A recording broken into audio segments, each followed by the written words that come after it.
Good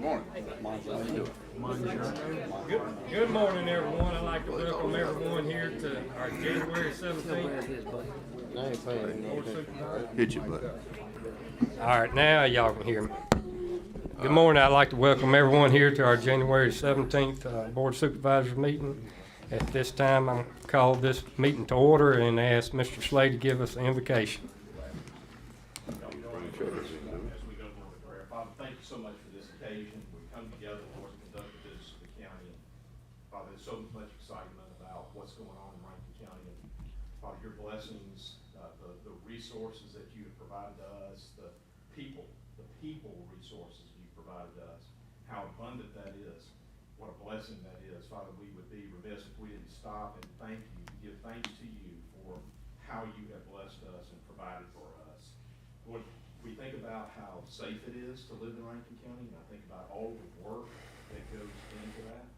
Think about all the preparation and planning. I think about how folks, Lord, they have to lay awake at night and consider how to keep this county safe. And they do that, Father, they do that because they feel strongly that they've been called to it. And I just thank you for equipping them. And I think for these men behind me, Lord, how they have provided the resources that are required to keep us safe. And Father, on this day, when we think about that in earnest, we think about having a safe community and what a blessing that is. I lift up those men and women who serve every single day. They're not here. Most of whom are not here, Lord, to be recognized. Would you protect them and guard them and bless them and let them know, Father, in only the way that you can, how appreciated they are. This we pray in Christ's name. Thank you, Mr. Slade. At this time, we're going to go into public comments and recognition. We got a lot of special guests here today, and we got Commissioner Sean Tindall, we got Congressman Guest, and a lot of our Rankin County judges. I'm going to let Mr. Slade take it from here. Yes, sir. I'm going to ahead. do my best to try to make sure I get everybody that needs to be recognized today recognized. But I want to apologize on the front end for any oversight of folks who are here for this that I may be responsible for. I want to start with our friends. Well, first, let me start with a brief explanation of what we're doing. That would be helpful for other folks in the room who may not be aware of why we're having this recognition today. It's my privilege, gentlemen, and my pleasure to recognize some special guests and some honorees who are here with us today, whose efforts have resulted in a cooperative arrangement between Rankin County and the Mississippi Department of Public Safety for the betterment of Rankin County. That was the goal, number one goal, of coming together to form a cooperative arrangement. But what we were able to accomplish is a solution to what has been a challenge for us in Rankin County as it relates to how we conduct investigations that relate to criminal proceedings that are before our court system. And because of some of those challenges that we recognized and were recognized, what we found was that our court cases, our criminal court cases, those that required some form of drug testing as an element of proof, they were slowed down through the process because of some of the challenges. And so that was recognized very readily, and an effort was then undertaken to see if we could provide a solution to that problem, and we have come up with a solution that is a cooperative arrangement, and I think it may serve as a test case for the way that things can happen in other places around our state. Cooperatively, just like this. This may be a solution that can form sort of a pathway or a pattern for other jurisdictions to be able to follow. We're really excited to roll this out and to recognize all of the folks who have been an important part of this. There's folks that I want to recognize, and I'm going to recognize them as they come to mind and as I refer to my document that's here in front of me, but this is not a recognition of priority at all. This is trying to get everybody up front without leaving anybody out. I want to start with our congressman. I want Michael to come forward. Michael, come. I want to say first how proud we are of our congressman, a Brandon, Rankin County man who has done so much for our county. has done so much for our cities in our county, and has been readily available to us. Michael, it goes without saying, we are very fortunate to have Michael in Washington, D.C. as our congressman, and I'm really super proud that he's been able to elevate through the way that he carries himself, through the way that he is recognized by his colleagues, through his ability to say Kevin McCarthy 15 different times. He's handled himself really, really well, and I've been very proud to watch him at work. The congressman is a friend of law enforcement, always has been. He is our former district attorney, and so I would say that the proof that Michael is a friend of law enforcement is self-evident. Nobody has to really talk much about that. And so Michael's here because he wanted to be a part of this recognition. I appreciate his being here. Y'all may have heard recently that Michael has been appointed to the Appropriations Committee in the United States Congress. And I think we're really excited about that, Michael. I just wanted to say that. We're really excited about that, and we think that that's probably not to be unexpected. I've watched Michael, even in the early stages of his career in Washington, I've watched him elevate himself through the leadership there in Washington, and it's been recognized, and he has surrounded himself with really good people, and I think Michael would be the first to tell you that. So, Congressman, thank you for being here. You honor us with your presence. I'm going to get you to stand right up here if you don't mind. I'd like Commissioner Sean Tindall to come forward, Commissioner of the Mississippi Department of Public Safety. Commissioner Tindall, thank you. You honor us with your presence today. Commissioner Tindall provides excellent leadership to the Mississippi Department of Public Safety. And in conjunction with Commissioner Tindall, we have Mary Dukes, who is the State Crime Lab Director. If you'll come forward, please. Ms. Mandy Mitchell Davis, who is the Deputy Commissioner of the Department of Public Safety, is here with us. Mac, if you'll come forward. Mac May, who's Chief Counsel for, if you guys will join the Congressman. Michael, I'm going to have you in the middle, brother.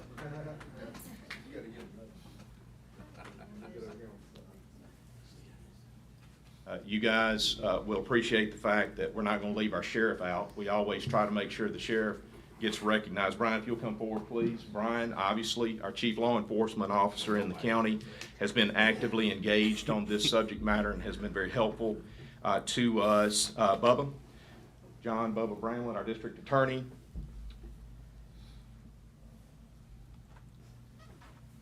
And from Bubba's office, we have Miss Jackie Purnell and Miss Mary Jane Lemon. Ladies, y'all please come forward. Verdonna Burns, do you mind? You want to just hang out back there? So I'll just recognize Miss Verdonna. Miss Verdonna actually is the person that runs the district attorney's office. And so she needs to be recognized, because you guys are wondering, how in the world does Bubba run that office? He doesn't. Miss Verdonna does. Okay. And I definitely want to recognize Judge David Morrow. Judge, please come forward. Judge Morrow, I think, has kind of been the tip of the spear on this deal.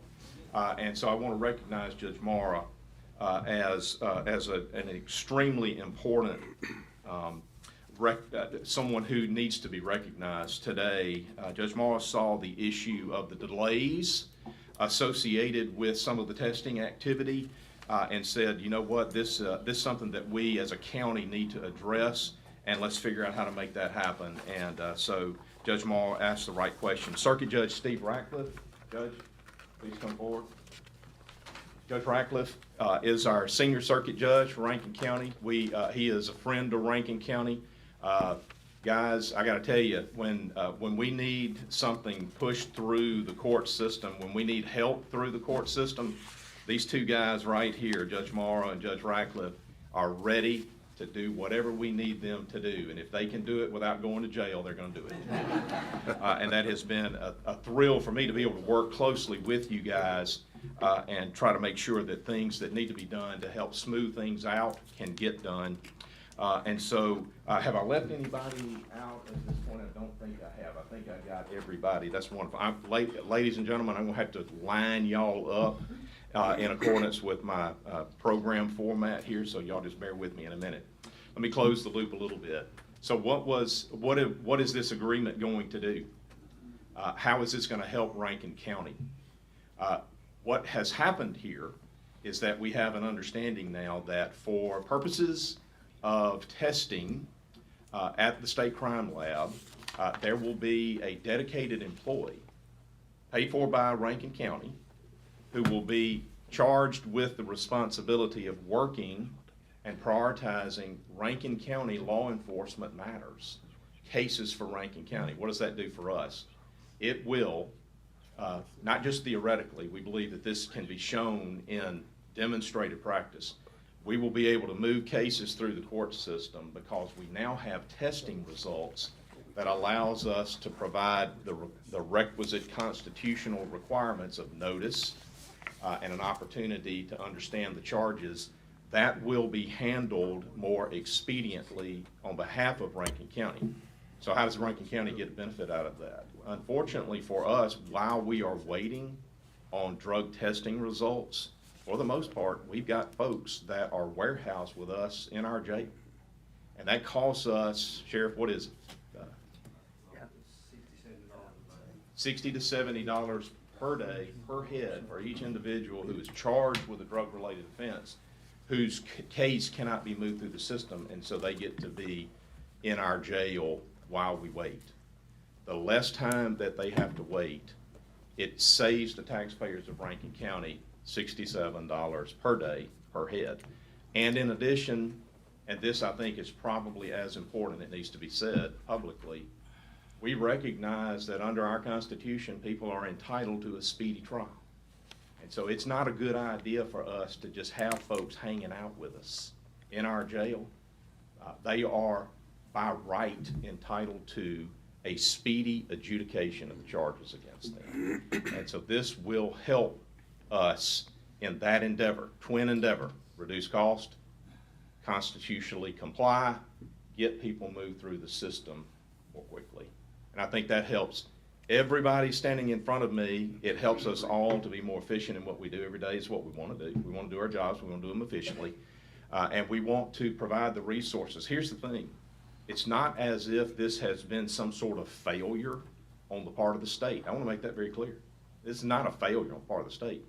This is a byproduct of really good law enforcement that's very active and says, you know what, for drug-related offenses, we take that seriously. So Rankin County has been a very frequent flyer at the state crime lab. We inundate the crime lab along with some other jurisdictions that have strong law enforcement. In a county like Rankin County, we are going to provide law enforcement, right? We're going to go after the bad guys. We're just going to do that.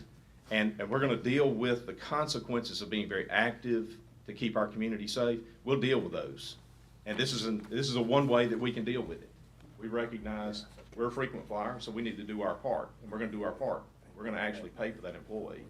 But the Department of Public Safety, thankfully, they're in the business of finding qualified people to do that. Praise God that y'all are going to help us find somebody that's qualified to do that, and I think we've drawn a bead on somebody. Y'all are going to train them. Y'all are going to make sure that they got every tool that they need. You're going to equip them. You're going to oversee how they do their job. You're going to make sure they do that well. And so there's a lot of cooperative activity that's going on here. And I'm really, really proud, guys, to be able to tell you that all of these folks in front of us today are responsible for us getting here to this point. And so if y'all will stand, if my guys will stand, I want to make sure y'all are going to need to tighten up for me.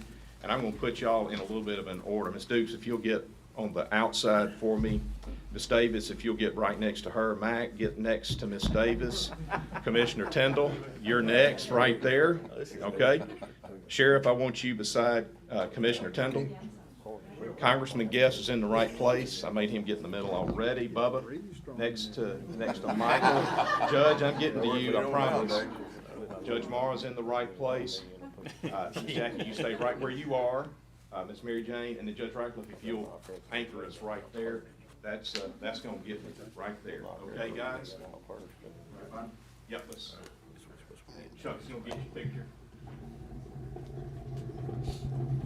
Then I'm going to allow anybody that wants to address the board to be able to address the board. Wow.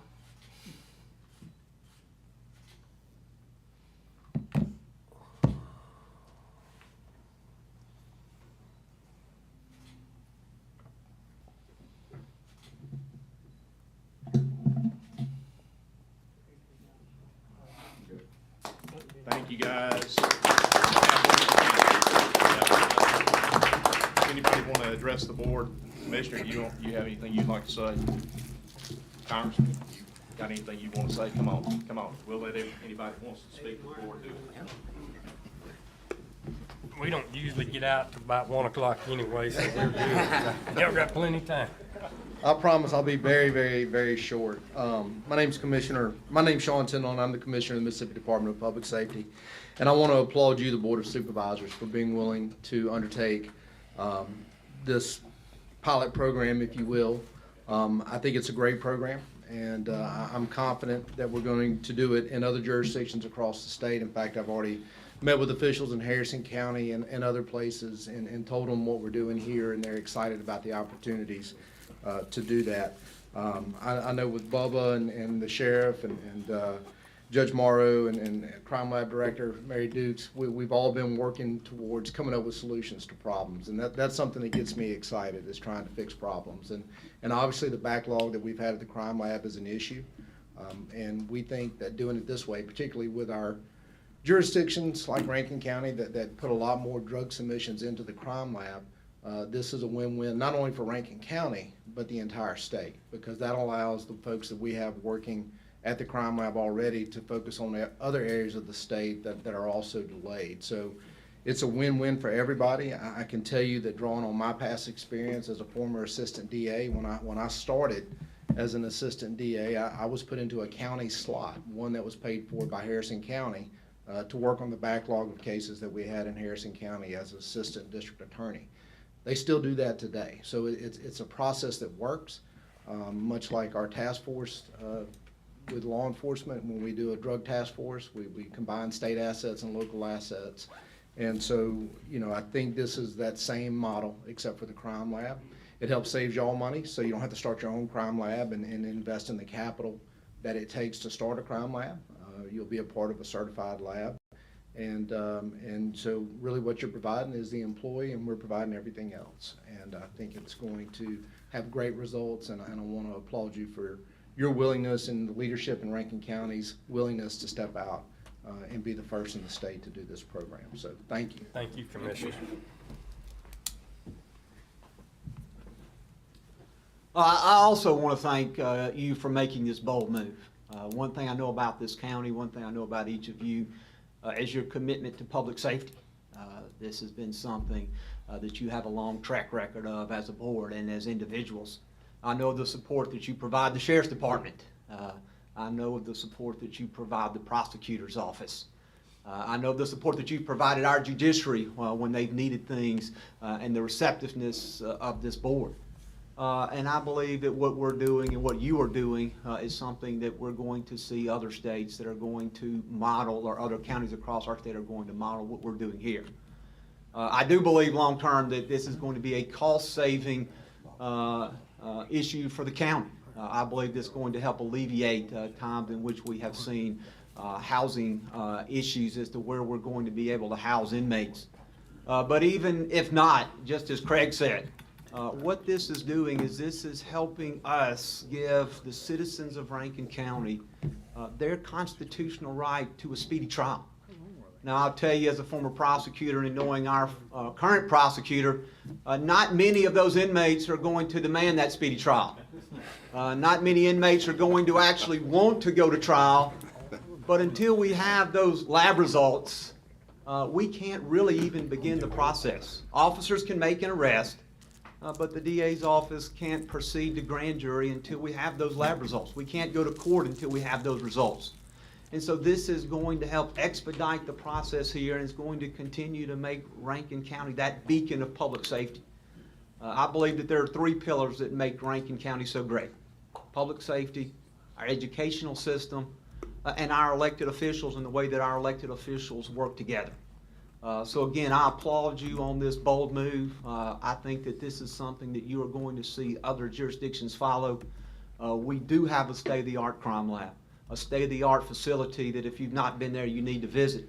And now we're going to have a designated employee there at that state-of-the-art crime lab who is going to be prioritizing Rankin County cases first and foremost. And so thank you for doing this. Thank you for your willingness to step out, to lead on this issue. and I believe that you are going to be extremely happy with the results of this endeavor. Thank you. Appreciate it. I just want to thank you very much. There's a reason that Rankin County is doing this. It's the result of some out-of-the-box thinking by our leadership, and it's with a lot of cooperation with Commissioner Tindall through the Department of Public Safety. And I want to thank you for being 100% behind everybody that was standing up here today and the funding that you're providing. Short term, it's going to benefit Rankin County immediately. Long term, it's going to benefit the whole state. Again, there's a reason we're the test program. One, we came up with it, but two, we've got the people in place that are going to make sure that it works. With our sheriff, our board of supervisors, district attorneys, our judiciary, and again, we've got support at the state level, the federal level. This is going to be a great thing. And the last thing I wanted to bring up, just because it hadn't been mentioned, this is also a good thing for offenders who get arrested with drugs. We're going to be able to immediately have access to the identification of the drugs, the quantity of the drugs, the quality of the drugs, and then we can make a decision as a district attorney's office what we're going to do with that individual. They may need to go to prison. If they're going to prison, we're fixing to get them there quickly. They won't be sitting in our jail. On the other hand, we have some great alternative programs here. We have the best pretrial diversion program in the state of Mississippi, bar none. We have the best trustee program in the state of Mississippi, bar none. We have the best drug court in the state of Mississippi, bar none. And those are programs that we can immediately get those who qualify into so that they can get on the road to recovery and rehabilitation. So it's a win-win situation for everybody, and I just wanted to thank you for your support. We appreciate y'all. Yeah, they say that, a famous Mississippian Zig Ziglar says, you can have anything in life you want if you'll help enough other people get what they want. The people in Rankin County want a safe place to live, raise their kids, and retire. And, that's what, through y'all funding this like you do and doing things like this, that's what we're able to do to supply them a safe environment. And I just appreciate the judges, helping this thing get kicked off and, just everybody involved. Because, these people in Rankin County want a safe place to live. They don't want drugs around. But also these drug offenders, like Bubba just said, they're screaming for help. They may not realize it at the time they get arrested, but they need help. And I'm telling y'all, this is going to save lives, because where this person would have bonded out, been back out on drugs, overdosed on fentanyl, hopefully we can speed up getting them some help quicker. And I truly believe it's going to save lives. And I truly believe over time we're going to end up being able to make this money back by not having as many people in jail. Sure. And I just thank y'all for doing it. I want to thank everybody for coming. Appreciate you taking the time to do this. I also want to say I got here before 9:30. So y'all go have. Thank you, sir. And we'll see you later. It's tough, it's tough.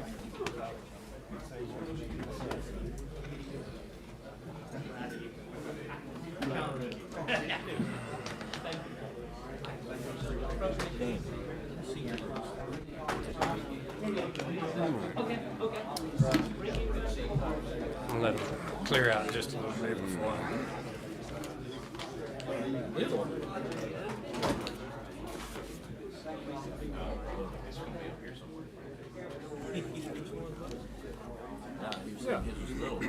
All right. Just figuring that out, right? IT director is next in public comment. Wilts, come on.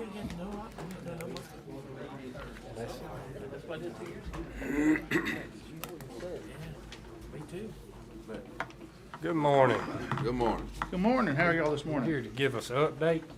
Yes, sir. With especially with IT, seems like we make the news a pretty good bit. Not Rankin County IT, thankfully, but IT in general with all the things going on. So I thought it'd be a good time to give y'all an update of what do we do here to make sure that we keep things running and ensure that our information and all is actually safe.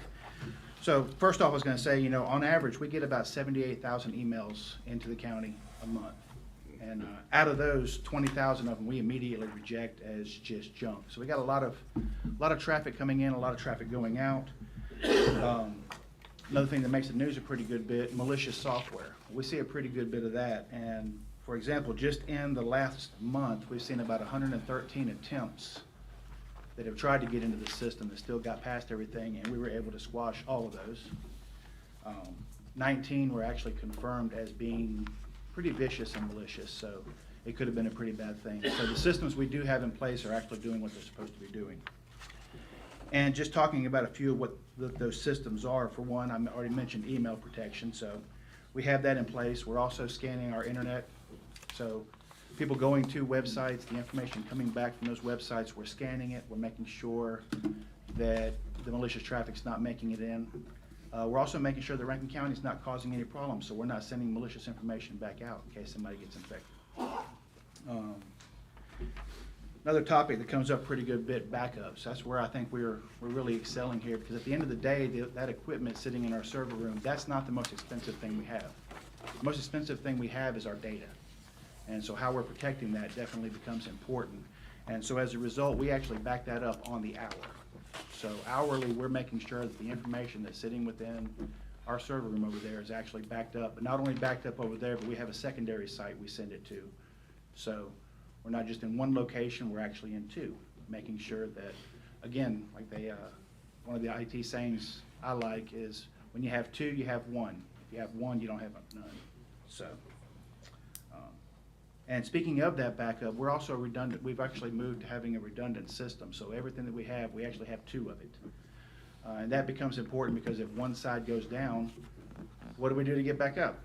So we've actually replicated that, utilizing the resource, and a lot of those resources that y'all were able to help us to put into place to make sure we had that connectivity to these other locations. Keeping on my notes to make sure I don't just totally go off on a wild tangent.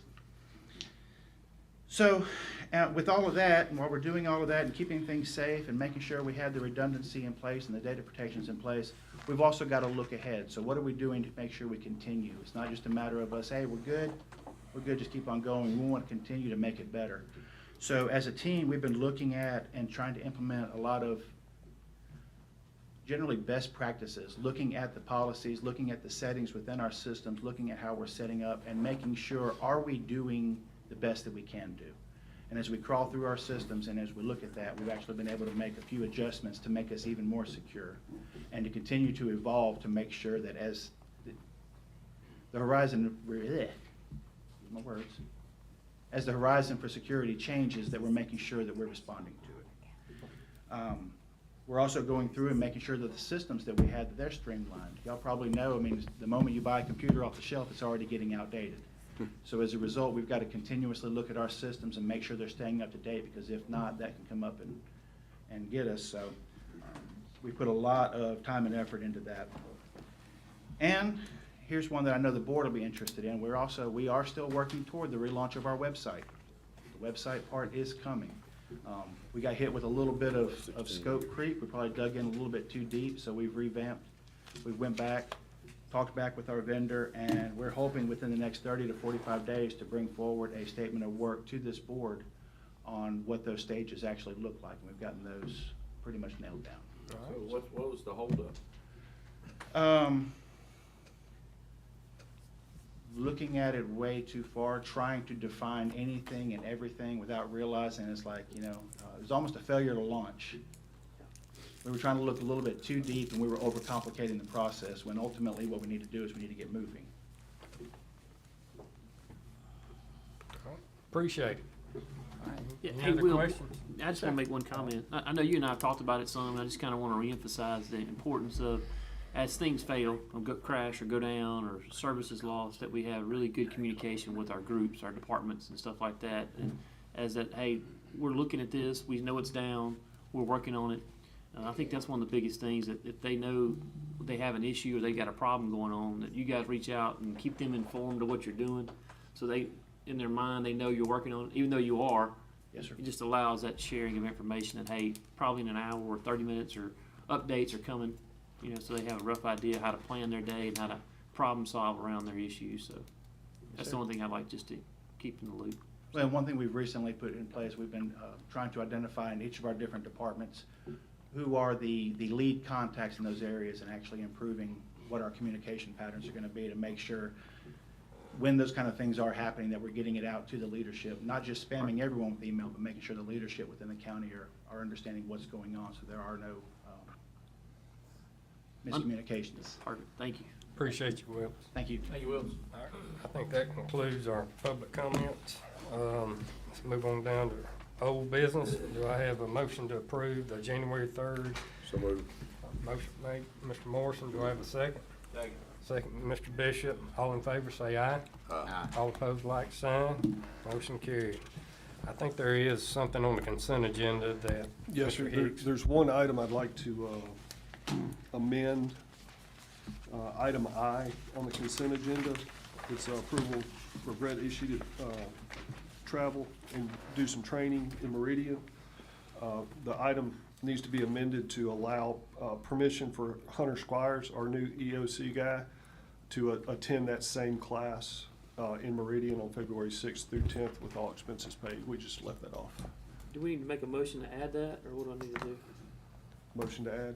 Yeah, so what I'd like to see us do is to approve the agenda without item I on it, and let's take item I as additional business. Okay. Okay. All right, All right, I'll so, make that, I'll approve the agenda excluding item I. all right, motion made, Mr. Morrison. I'll second that myself. Any further discussion? Not all in favor, say aye. Aye. All opposed, like sign. Motion carried. All right, so while we're right there, Mr. Slay, can I go ahead and come back and add Hunter to I, or you gotta do it during additional Yeah, I was business? gonna do it during additional Okay, business. we'll just do it then, but okay, yeah, Okay. no, that's fine. Keep the All right. flow going. Our tax collector, Miss Caroline Gilbert. Good morning. Good morning.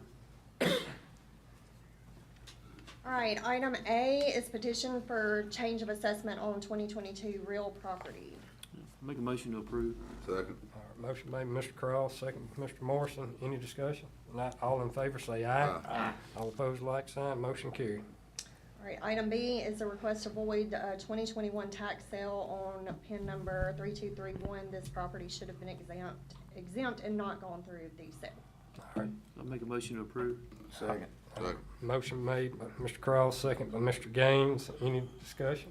Not all in favor, say aye. Aye. All opposed, like sign. Motion carried. Thank you, Miss Caroline. Tax assessors. Good morning, gentlemen. Good morning. I got one thing, that's it. The petitions to adjust the 2022 homestead exemption supplemental roll. Motion approved.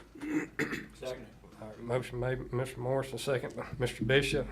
Any discussion? Not all in favor, say aye. Aye. All opposed, like sign. Motion carried. Thank you, Ms. Cooper. All right, Miss Bridget. Good morning. Good morning. I have one item this morning. I'm requesting approval of a copier contract with Rico for the Sheriff's Department shop. I'll make a motion to approve. Second. Second by Mr. Morrison. Any discussion? All in favor, say aye. Aye. All opposed, like sign. Motion carried. Thank you. All right, thank you. Mr. Parker. Morning. Good morning, sir. We have one item. It's on Andrew Jackson Circle Improvements Project. We're recommending approval of payout number 2 to Hemp Hill Construction Company, Inc. in the amount of $40,275.49 and authority to issue that check. Motion approved. Second. All right, motion made by Mr. Morrison, second by Mr. Gaines. Any discussion? Just a question, I know the weather's been an issue. Are they back working or? Slowly. The issue is right now they can't make a lot of progress because of the weather. And one of their problems is when they get around the railroad, they have to hire flagmen. Right. And that's a very expensive expenditure if they can't make a lot of progress with the work. So they've been holding off on, they've been staying away from the railroad and doing what they can, but it's just this time of year. They're in the earthwork process, and I think this payout's mostly borrow and excess excavation, which doesn't go very fast this time of year. All right, Yeah, I've been down there. It's just, the weather's, Right. every time it dries a little, back again. It's like we all experience. Yes, sir. Any Okay. more discussions? No. Not all in favor, say aye. Aye. All opposed, like sign. Motion carried. Thank you, Mr. President. All right, Mr. Slay. See how good I do? Supervisor Morrison, I don't know about you, but I'm just happy to see anything on the agenda that relates to activity on Andrew Jackson Circle, just finally does my heart good. Well, the bad thing is people just see the equipment gone. just unregistered with them, well, it's a mud hole. How can you Just, work? but to know that there's activity actually happening, Yeah. is just kind of surreal to me. Right. First item under my section is a set a public hearing for February 2 at 9 a.m. Johnny Paul Porter nuisance property. This is Leesburg Road, District 4. Looks like I have item B as well, Mr. President, if I can do A You and can B together. take 'em A and B Those are both together. public hearings. I'll make a motion to set them for A and B together. All right, motion made. I'll second that motion. Any further discussion? Not all in favor, say aye. Aye. All opposed, like sign. Item C, gentlemen, is a public hearing that has been scheduled for today on the Tillman Infrastructure LLC conditional use permit. This is a cell tower application at 115 Coke Road. This is a District 1 property. Before I open the public hearing, let me give you a quick summation of the request. Tillman Infrastructure LLC is seeking a conditional use permit to construct a 255-foot self-support cell tower at 115 Coke Road. Antennas can be located at 4 different locations on the tower to accommodate up to 4 different carriers on the tower. The top location is leased to Tillman's anchor tenant, which is AT&T. Property is titled in the name of Geneva Nash Estate. It's a 13.4 acre parcel that's zoned A1. Tillman will be leasing a 100 by 100 foot area of that acreage. There's an existing cell tower that's owned by SBA Towers 7 LLC that is located within 1,500 feet of this location. AT&T is currently located, their facilities are located on the SBA tower that is 1,500 feet away. So I'm going to open that public hearing, and I'm going to ask for anyone representing Tillman Infrastructure LLC or anyone here to speak on behalf of the applicant to please come forward and to substantiate the request with the board. And then thereafter, I'll have an opportunity for others, anyone who is opposed, to be able to come forward at that time. So hold your water. All right. Andy, well, you guys know Mike.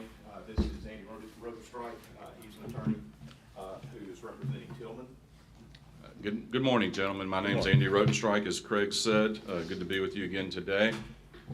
I'm here on behalf of Tillman Infrastructure. We're the applicant. This tower is being proposed due to a need brought to Tillman by AT&T to relocate off of the existing SBA tower 1,500 feet away and to move their equipment to the tower that's before you today for approval. Is the old tower, will it be torn down? That'll be up to SBA. Okay, all right. I believe AT&T is the only tenant. I could be wrong on that, but I believe they are. You're right. So if they are, they likely wouldn't have any revenue there, so that'd be up to them. Okay. So as Craig said, there's an estate that owns the property. It's just under 14 acres, zoned A1. All the property surrounding it is zone A1. So let me talk for a minute about what we're asking for in the property and kind of focusing on the ordinance that we need to follow. And then I'll get into why we're doing this and what it kind of means. So again, a 255-foot self-support. The SBA tower is, I think, 220 or 230. So AT&T is trying to be able to improve its coverage. That's why it's asked Tillman to come before you today. The property, and if I could hand out a couple of things so you can visualize it. Can you help me with that? Thank you. Okay. He's quick for a lawyer.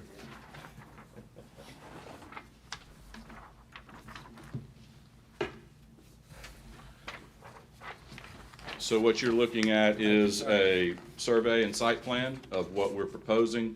Again, on the estate, the Geneva Estate plat, it's 14 acres. We are leasing Tillman the orange square, which is 100 foot by 100 foot lease area. The yellow is the access easement. If you turn the page, that's kind of a step back view of what it looks like in relation to the property. The property is not really square in nature. It's got a lot of weird lines going in and out. Coke Road is just to the north, and that's the amount of property that we're looking to take up on the estate property. The third page, same diagram, just put on an aerial so you can kind of see what's around there. Does any of these show the old tower site? They're not on this Okay. one, but I'll be able to show you that. And then this last page is just kind of an elevation view showing what the tower would look like. It's gonna look exactly like that tower that's 1,500 feet away. AT&T would be the anchor tenant on the top, and the three little antennas below it are for future co-locators such as Verizon, C-Spire, and whomever wants to get their coverage improved in that area. So let's talk about why this is good for AT&T, and then we'll talk about why this is good for the county. Mike is here with AT&T. AT&T is in the process of trying to build out their network and make it even better in Rankin County. As many large counties, or many large companies, they have a budget for this area. This is what they can spend per year. That changes every year. Whatever money they spend on rent for one site doesn't get to go towards future build-outs, which means less coverage, less upgrades for new equipment, less enhancements for FirstNet and other safety devices on these sites. So SBA, who's represented by Robert and Greg here, owns this tower 1,500 feet away. And they are here today because they don't want AT&T leaving. They want to keep the revenue. They have a monopoly in that area, and they want to keep it. Tillman is a competitor of SBA. AT&T wants off of the SBA tower due to the rents that SBA charges AT&T. The rents that SBA charges AT&T are more than 2 times what the industry average rent that AT&T pays to all of SBA's competitors. The money that AT&T pays to SBA in excess of what they're going to pay to Tillman will go to SBA if this tower is not approved and not be used or be able to be used out of AT&T's budget to enhance services in Rankin County. For example, upgrades. You may be familiar with the generational technologies for cell towers. 1G, 2G, 3G, 4G, 5G. We're at 5G now. Every one of those is an upgrade. That upgrade really entails swapping out of antennas on the tower. You're putting new antennas over in place of the old antennas. Sometimes you need to put additional equipment in that lease space. Here's where the problem lies with AT&T and SBA. SBA charges AT&T every time AT&T wants to upgrade its equipment in the same lease area that AT&T is already paying for. So that equates to a situation where, let's say you rent an apartment for $500 a month. If you want to bring a couch into that apartment, you're going to pay SBA another $100. You want to bring a TV into that apartment, you're going to pay SBA another $100. That's where that extra money comes out of AT&T's budget and goes to SBA. With the deal it has with Tillman, in that example, AT&T will pay $500 a month. That's not the number, but in this example, and they can do whatever they want in that space for as long as they want. That's why it's good for AT&T. Now, why is it good for the county and its residents? The folks in this area, the folks that live there, that have businesses there, and that travel in that area that is covered by this site will get those enhancements like the rest of the county. They're going to get FirstNet, the safe first responder safety, like the rest of the county. That's not to say they may not ever get it, but if we can't move off the SBA tower onto the Tillman tower, then AT&T will put this towards the back of the pile, right? That's just natural budgeting. So what we're trying to do is make sure that the folks that live and work and drive in this area have the same access to the AT&T service that the rest of the county has, where we're not overpaying, or AT&T is not overpaying for rent. All right? All right. So, did AT&T just decide, well, hey, we don't like SBA, we're just going to go ask Tillman to build a tower? Let me hand you a couple of other handouts.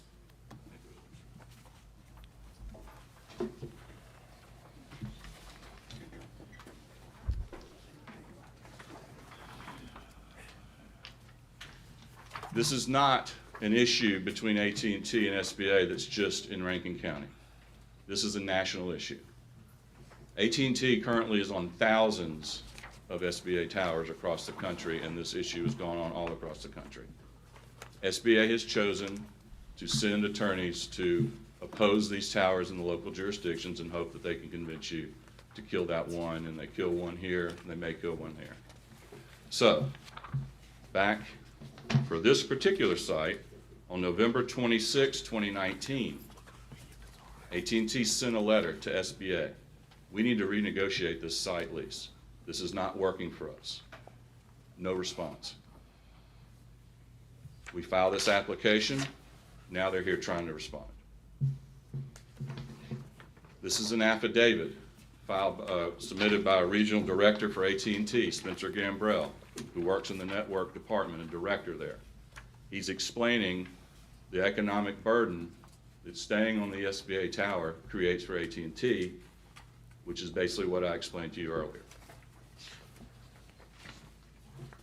Andy, do you believe that the affidavit that was presented in that proceeding is germane to the proceeding that we're in now? Yes, So this is specific to this site. Okay. The other thing I would point out to you, like I said, this is not an issue just in Rankin County. It's happened all across the country. In the state of Kentucky, their state public service commission sits as you're sitting today to hear a lot of the cell tower placement applications like you're doing today. Their state handles that, the Public Service Commission. SBA opposed several sites that AT&T was trying to move off of their sites in Kentucky. The Public Service Commission dove into this issue, and I've attached for you sections of the order from the Public Service Commission in Kentucky, just to show you how this is playing out across the country, and I've highlighted that for you. And I'd like to read parts of it to you. SBA, this is the Public Service Commission talking here.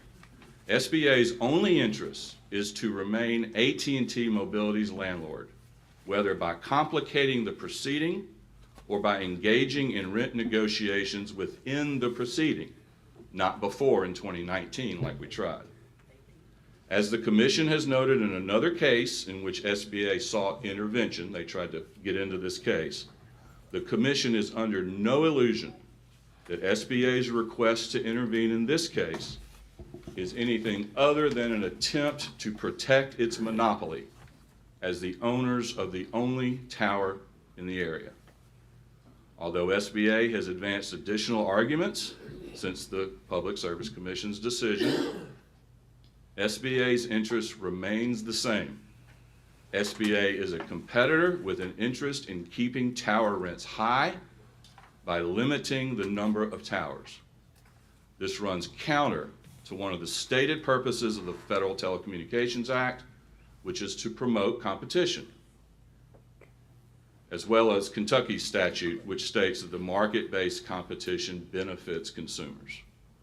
Unreasonable and excessive fees for rent on a tower have the potential to divert resources that could otherwise be used to invest in expanding wireless networks and conducting necessary network upgrades necessary to meet increased demand for wireless voice and broadband services, which was what I mentioned to you earlier.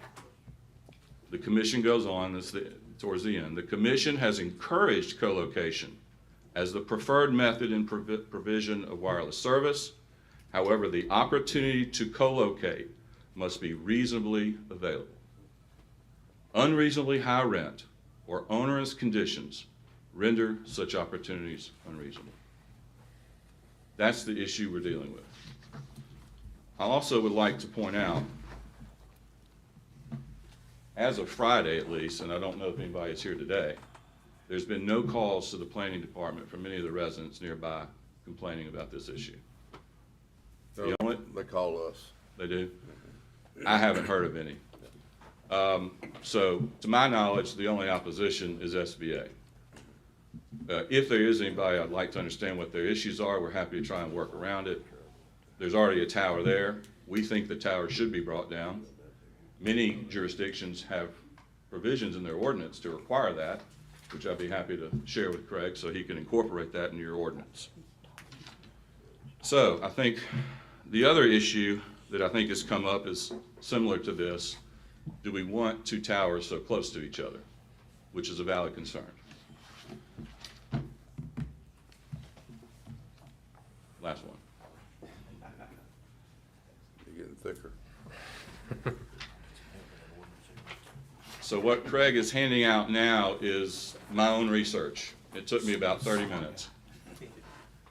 I got on the FCC database, which tells us where every cell tower in the country is. And I went specifically to Rankin County, and I picked 3 situations in Rankin County where towers are 400 feet apart or less. And I've taken Google Earth pictures to show you those examples, and I put just a quick title page to show you where they are.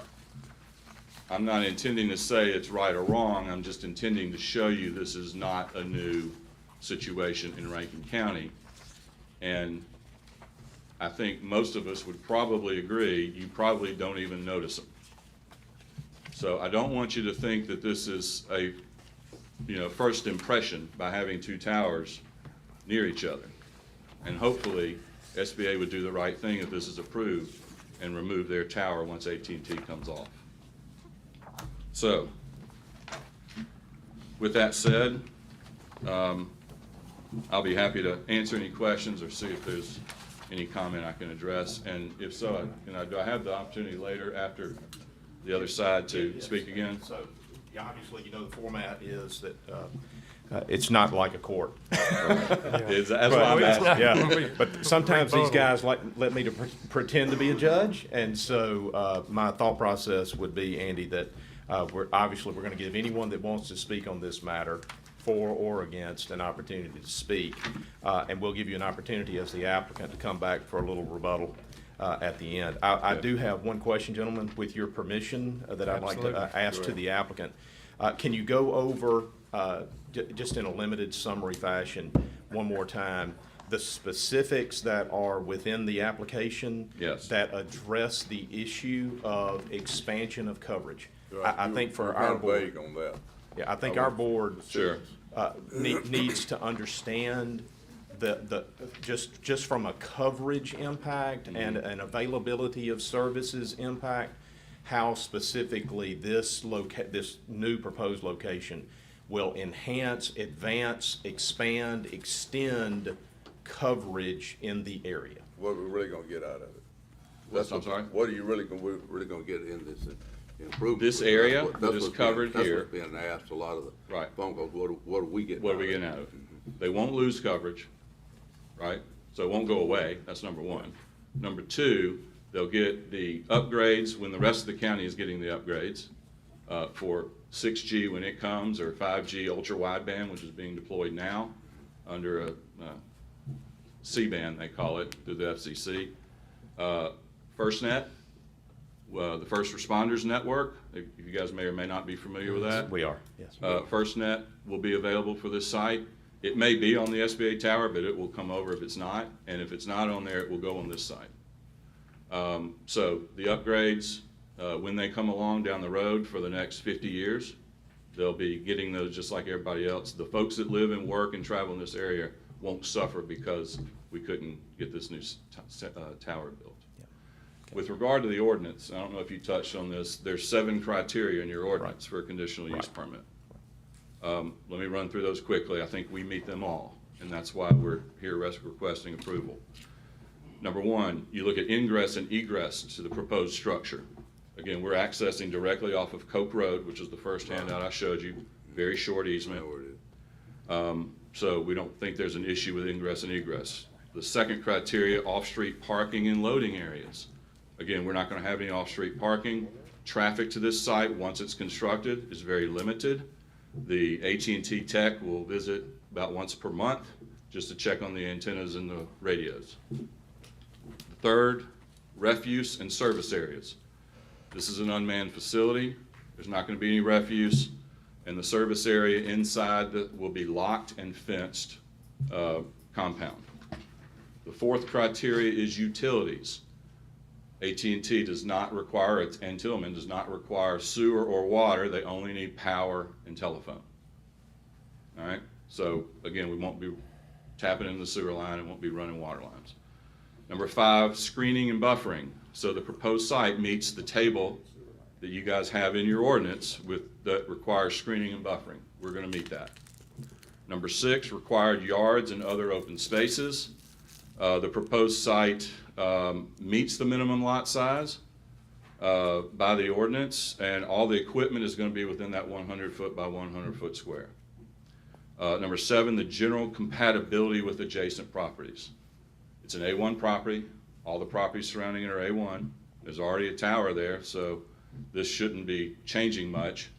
And even, hopefully that tower would come down after the fact, which then would only leave you 1. If there's 2, I don't know how it would change the landscape, but, there's already a tower there, so we didn't see much of the issue with the compatibility.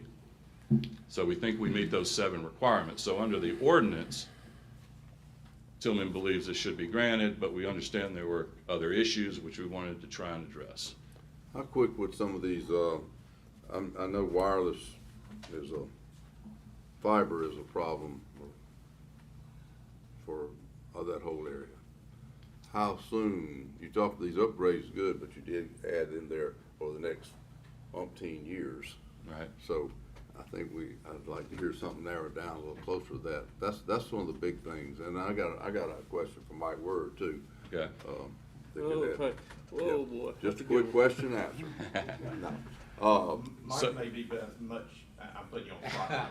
Mike's gonna be in a better position to talk about AT&T. Mr. Roadstrike is representing the tower owner. He said Mike Word. No, I understand, I understand. But our Mike Walker may be in a position to address Jared's specific question, which, we're a little bit out of turn here, because I want to give the other folks an opportunity to speak to the board about their opposition to this request. But at this point, since Jared's asked the question, I'd like for Mike Walker to have an opportunity to tell us a little bit more about AT&T's position here as it relates to, and what you heard Andy say on behalf of AT&T, in essence, was AT&T being required to pay what it believes to be additional processing rent to the opponent, puts it in a position where planning that could go into additional services has to be curtailed because of the budget. Okay, so if the board were of a mind to grant the conditional use, what would AT&T's position be vis-a-vis a reduction in rent, presumptively? What will AT&T's position be as it relates to enhanced services in this community that could then be freed up from the budget, right?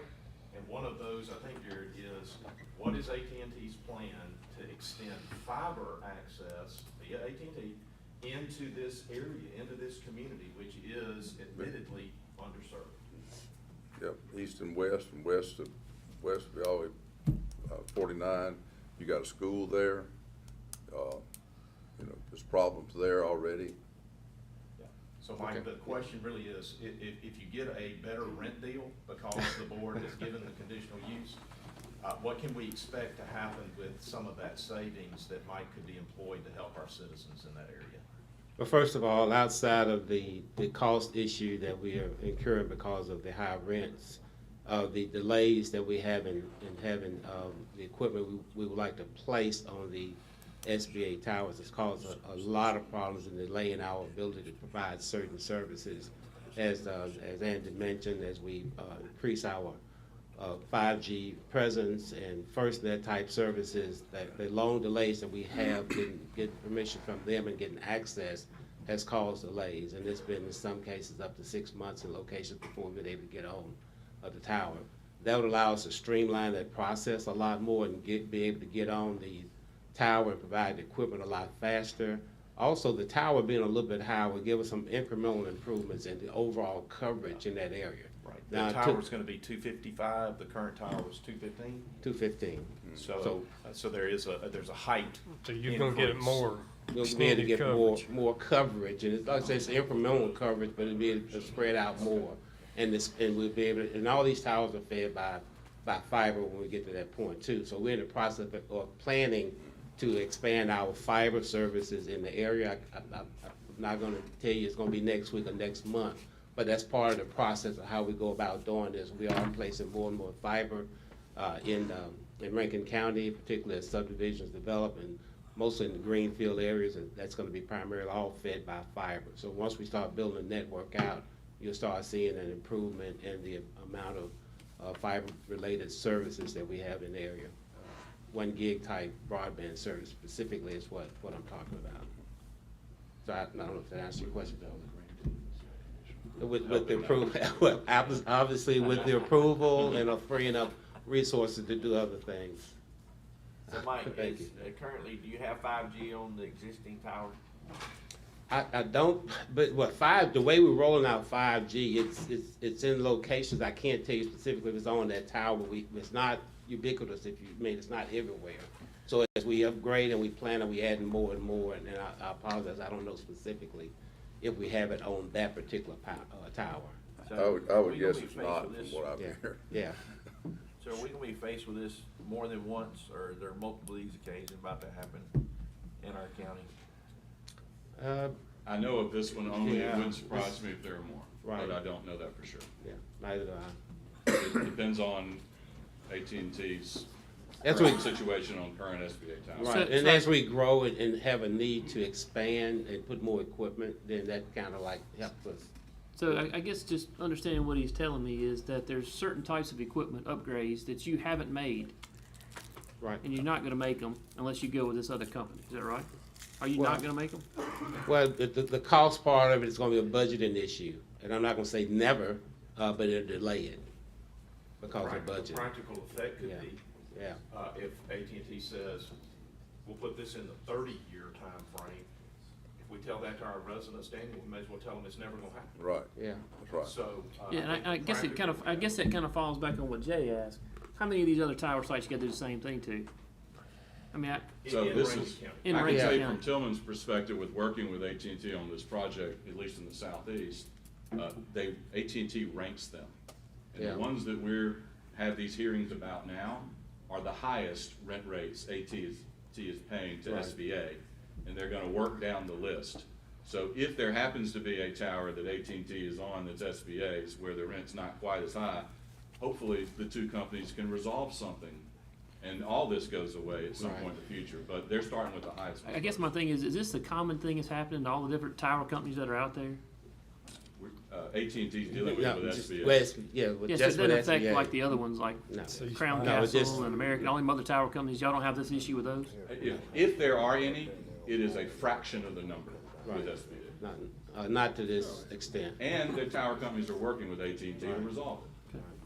It's- Well, they have pretty much refused to negotiate, while others have been more willing to negotiate, because they understand that the cost is a major reason that delays the addition of additional equipment and antennas on towers. Right. So, So we know that there's examples, you provided one to the board about Kentucky. Are there other states where AT&T and SBA are having this discussion? Besides just Kentucky? This is- I have folks from my office traveling Yeah, all all over the southeast. over the every week. southeast, yeah. So this is a recurring dramatic issue. I guess my main thing is this really gonna increase the coverage or the ability for people on this network by adding the additional things that you're there? I don't like towers everywhere. I just Right. don't. I mean, I don't like them all. I mean, I know you sent me the pictures of the ones that are all stuck together, and I get that.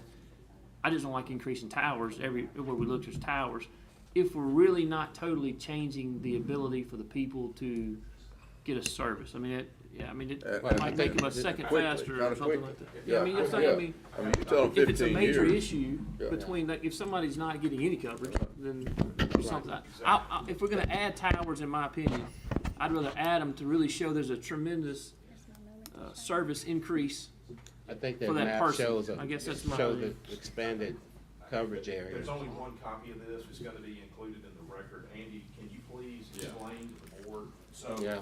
We wanted to show you what the AT&T engineers are showing with regard to increased coverage. Now, you're not gonna see a lot of difference between these two, right? 25 feet will provide additional coverage. It will stretch further up and down north and south of the highway.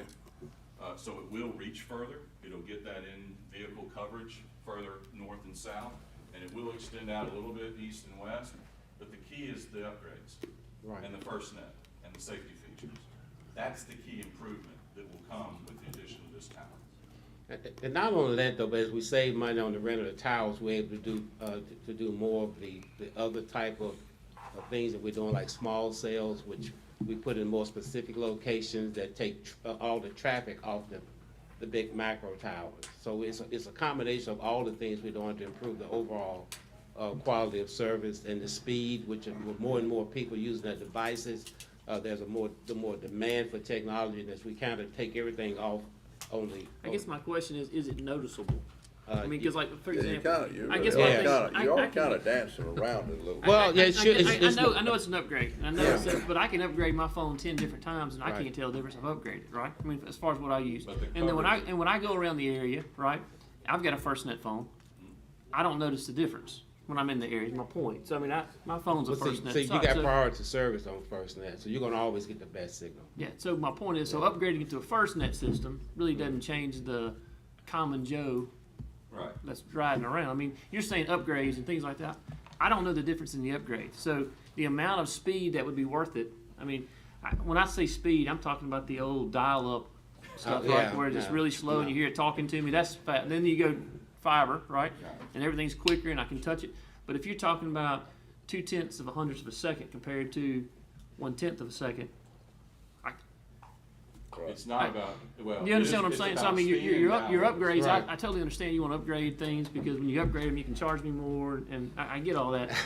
But my point is, I'm talking What about is the to add difference to another. the average person? That's right. Yeah. To add another tower, show me something substantial that justifies a need to add another tower. I guess So, is my and that's a that's fair my question. point. So. It's not just about coverage. It's about whether you can work from home, whether you can school from home. Is the speed enough that you can be on your wireless device and do those things? Can you download the new Rankin County website that's coming? I don't think it's coming. Because it's been I walked into that one. yeah. You trapped into that one. I don't think it's coming in my lifetime. Can you download the current website fast enough to get your tag? Can you access local city So services? that's the Can you question in your access area. Mississippi Can you Power? do that now? So if you Well, can do that without now, those upgrades, They're totally those struggling. speeds. You're not gonna be Let there. me rephrase, let me tell you what the problem is in some places. Okay, A lot of people work out of their home, right. and, you know, went back during COVID, they all, and so a lot of them have stayed working out of their home. Right. The problem is they can't work out of their home. And I know firsthand that there's some, rental houses that the people, they can't keep a tenant because they can't keep, these people have to have that to work. That's right. And so they can't. So, but what you're saying all sounds good, but it sounds like you're kind of twisting around that it's gonna happen, but you don't know when it's gonna happen. And we'd like to know, the people wanna know more about when it's gonna happen. And they're complaining about it. We don't have, we got a lot of issues down there, and as in a lot of the rural area, but this is a particular spot. And you're talking about reaching up and getting more service. I'm curious in why you chose this location instead of Star Hill, which is one of the highest points in Rankin County. It was too far away, and it would move Yeah. that coverage that's there now to. and I it would figured give that, the person- my God, it'd reach out, Hey. there's nothing stopping it. I want to hear from the other group. Just We to won't hear hear from them, but anyway, y'all, you see what you're talking, okay. Okay. Are y'all satisfied with the initial presentation? Yeah. Yeah. Yeah. You Oh, we'll guys give have you a a chance to talk again. Yeah, One thank you. last question, do you want the documents that you've provided to the board for their review to be submitted for the purposes of the record? We do. Okay. Thank you. All right, thank you, sir. Thank you. This time, I'm going to invite anyone who stands in opposition to the conditional use request to come forward and to make their presentation to the board. Thanks, everybody. It's Good great to morning. live in Rankin County, isn't it? And, Just state your name for the record. yeah. For the record, Greg Harper. There you go. We'll do that. But I really appreciate the opportunity to talk to you for just a minute. That Robert Ireland, one of my partners, will finish up.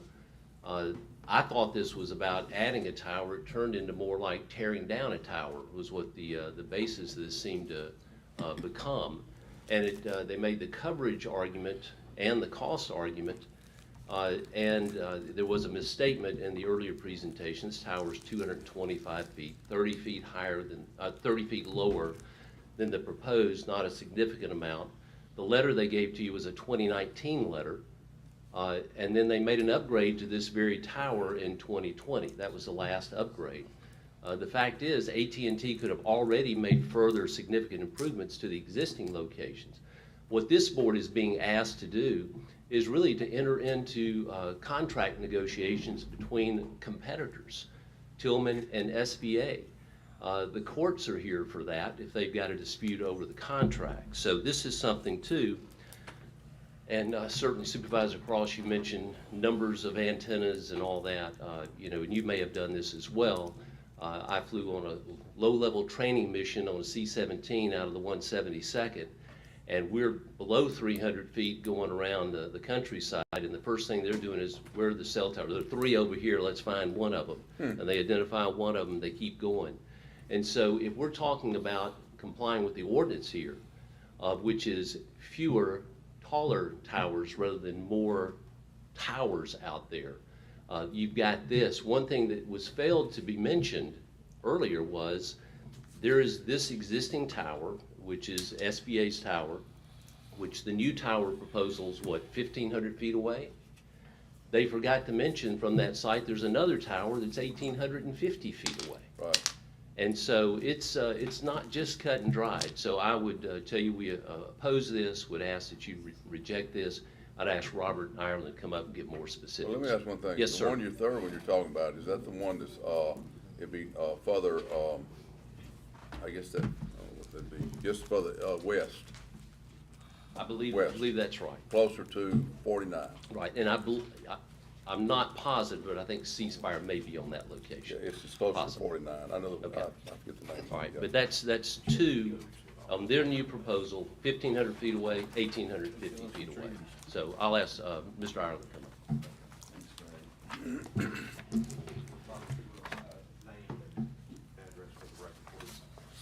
My name's Robert Ireland. I work at Watkins & Eager in Jackson with Greg, P.O. Box 650, Jackson 39205. So this is part of a national effort, not a local effort. I think that Supervisor Morrison mentioned some waffling and things of that nature. It's because this is part of a national strategy, not a local strategy. If this was part of a local strategy, Tillman would have been out there and they could have told you that there wasn't one tower in the area, there was 2 towers. There's already 2 towers there. So the one thing that you didn't hear in the presentation was that there's 2 towers, and the other thing that you didn't hear in the presentation was that there were houses right next door. So if you look at the picture exhibit that I've given you, the first diagram of the area is sort of what Tillman would have you believe. There's just one tower, and that's 1,429 feet away. If you flip to the second page, there's actually 2 towers, all right? And the second one is 1,800 something feet away. And here is, if you flip to page 3, here's what the SBA tower looks like from Star Road. It's behind sort of a commercial mechanic. If you flip to the next page, this is what the tower to the south looks like. And C-Spire is on that. If this was a local effort, they would have known that C-Spire's never going to locate on the proposed tower. They already got a big tower right next door. So, and oh, by the way, that Kentucky order that was mentioned, the Public Service Commission order, that's on appeal. That doesn't mean anything. It's not worth the paper that it's written on in front of the Rankin County Board when we've got an ordinance that applies to this procedure. All right, so now let's consider the interests of the people that live right there. All right, look at page 5. This is what our tower looks like from Coke Road. Okay, that's where it is. Flip the next page. This is what the second tower looks like from Coke Road. All right. Well, let's look at the house that is the closest to the proposed tower location. That's on page 7. I actually went out there, and it's an elderly woman who was out there in the front yard getting something notarized. That's Miss Coke. I know exactly who it is, the house and everything. Yeah. And so that's her front door. What we're looking at is her front door. All right, let's turn around and let's see where the proposed tower location is. This is what her view's gonna be. That's, you see the barn, it's behind the barn in the middle. That's where the proposed tower location is. Well, let's look at the last page. This is how big this daggum tower is gonna be. 255 feet right in front of her front door. And that's not the only house that's there. So, you know, I would submit to you that this isn't about coverage. It's about rent.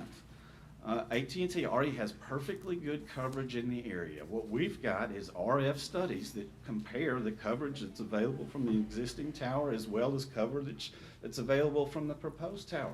It's fine. There may be some marginal differences, but we're not talking about big differences. What the RF studies show, and this is the rest of the submission. I wanted to focus on the map. This is the rest of the submission that I'm going to end up presenting with the photo exhibit, the map exhibit.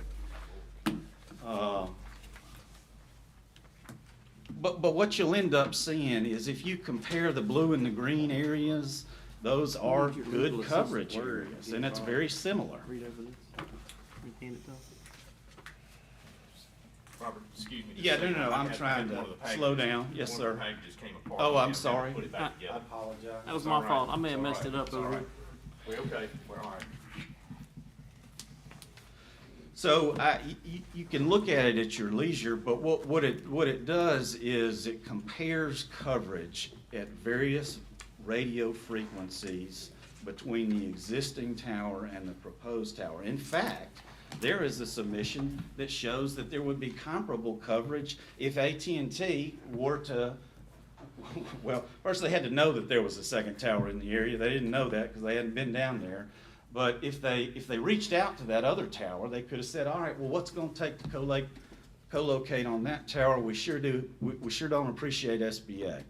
They haven't done that. But the coverage would be fine from there. The only thing that's in evidence that addresses AT&T's ability to co-locate on the other tower instead of SBA's tower is a statement that is totally and completely unsupported that says that there's only one only one tower in AT&T's search area.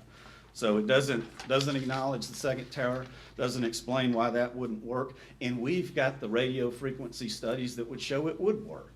All right, so if this isn't about coverage, then there can't be a county denial of this permit cannot result in an effective prohibition of wireless services under the Federal Communications Act. There is a big difference between a county denial of a permit when someone doesn't have any service in the area and a county denial of a permit when they do have service in the area.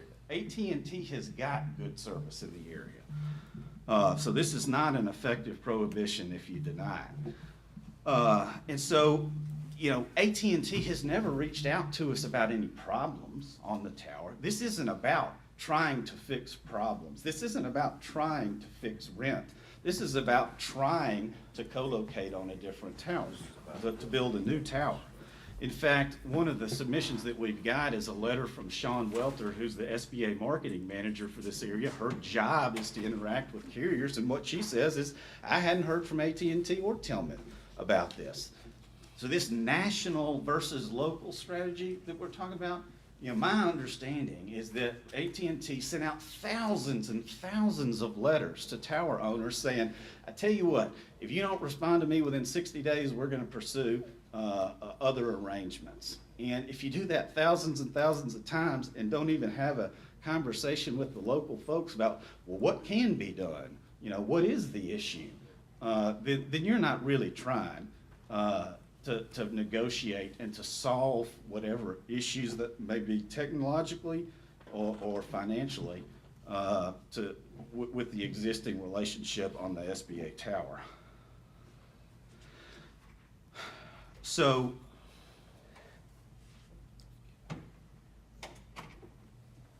I guess the point that I'm making is the board shouldn't let AT&T complain about the terms of the lease for the existing tower without ever coming to us in an attempt to find a solution to the issues before complaining to y'all about them. In fact, since there's a second existing tower in the area, AT&T should also have to establish why they couldn't co-locate on that tower. And again, the only thing that's in the record are the radio frequency studies that show that had they co-located on that tower, that would have been fine. It's not about co-location. It's not about reduction of rent. It's about a relationship with Tillman and trying to get a new tower built.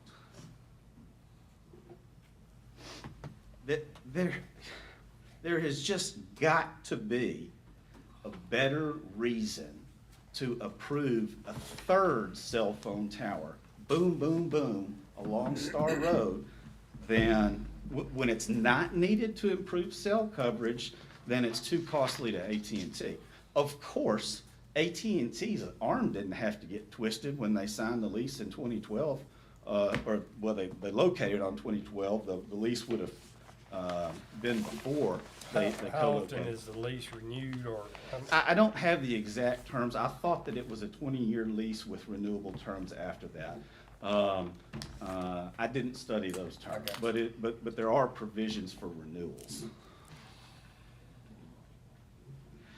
And it means something when the county zoning ordinance says, let's have fewer taller towers as opposed to many short towers. That is a county policy that has to be embraced to some extent. Those words mean something. That's in section 403 of the ordinance. And, you know, like Greg Harper mentioned, if the boards, when they're not needed to improve coverage, just because a carrier thinks they can save some money, there's going to be towers all over the county, way more than you ever wanted. And let me talk about, I'm a zoning expert. At least I tell the guy in the mirror that, all right? I do this for a living. And there is a really important part of the zoning ordinance that Tillman glosses over, okay? Let's talk about it. Section 2095G does not allow the board to grant a conditional use permit unless the proposed tower is compatible with its neighbors, which in this case also includes houses located so close to the proposed tower. All right, this is how Tillman addresses this, compatibility. Of course it's compatible, it's all zoned A1. Of course everything's compatible. That's not how it works.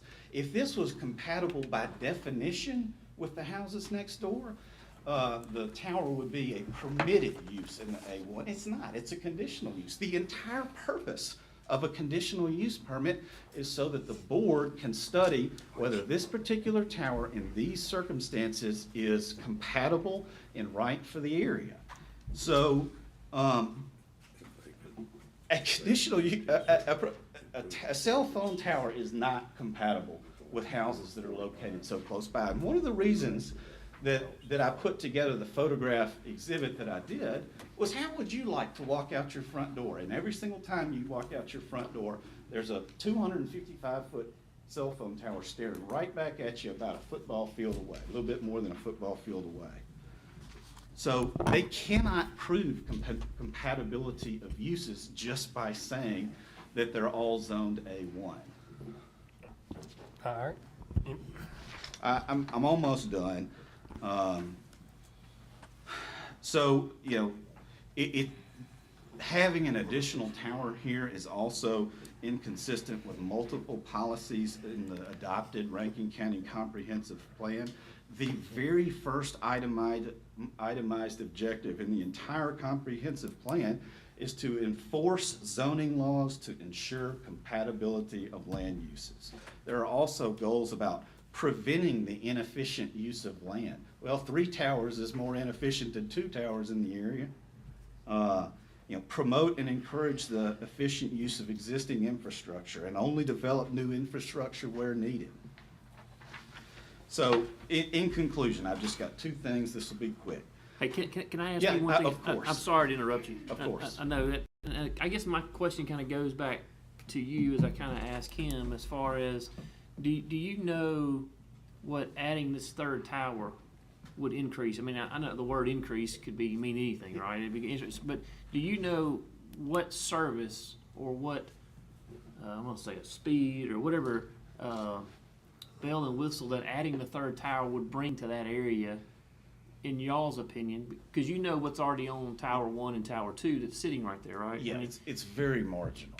and I guess that's kind of my thing. For the price of a third tower, what are we gaining from it? And we being the people that live there, I don't live there, but those people that live there, for the addition of the third site, what additional service would be coming that they don't have? Is it, and when you say slow speeds, fast speeds, I mean, that's all relative, right, to the whole term. So you know what's on the two towers that are there, Yeah. and the speeds roughly, and I know nothing about cell phone towers or speeds of internet, right? So tell me the difference in, well, the service that they would be providing compared to what you're providing. It's unbelievably marginal. I mean, one of the purposes of the RF studies, and the reason they use color, which a lawyer can understand, is there's blue that's the best coverage, there's green that's really good coverage, and then you get further away and the coverage is still fine, and then it spreads out to the very bad, areas, but, they still got a little signal, but don't have much. And if you look at the studies that we showed, there is a neighborhood to the north along a road that is covered by good coverage in all three of the RF studies, for all three of the towers, the two existing ones and the proposed tower. So I think we're talking about unbelievably marginal. And again, we're not talking about it here. When Tillman stood up and said this is about improving coverage, this is about saving money so they can spend it elsewhere in the county. Well,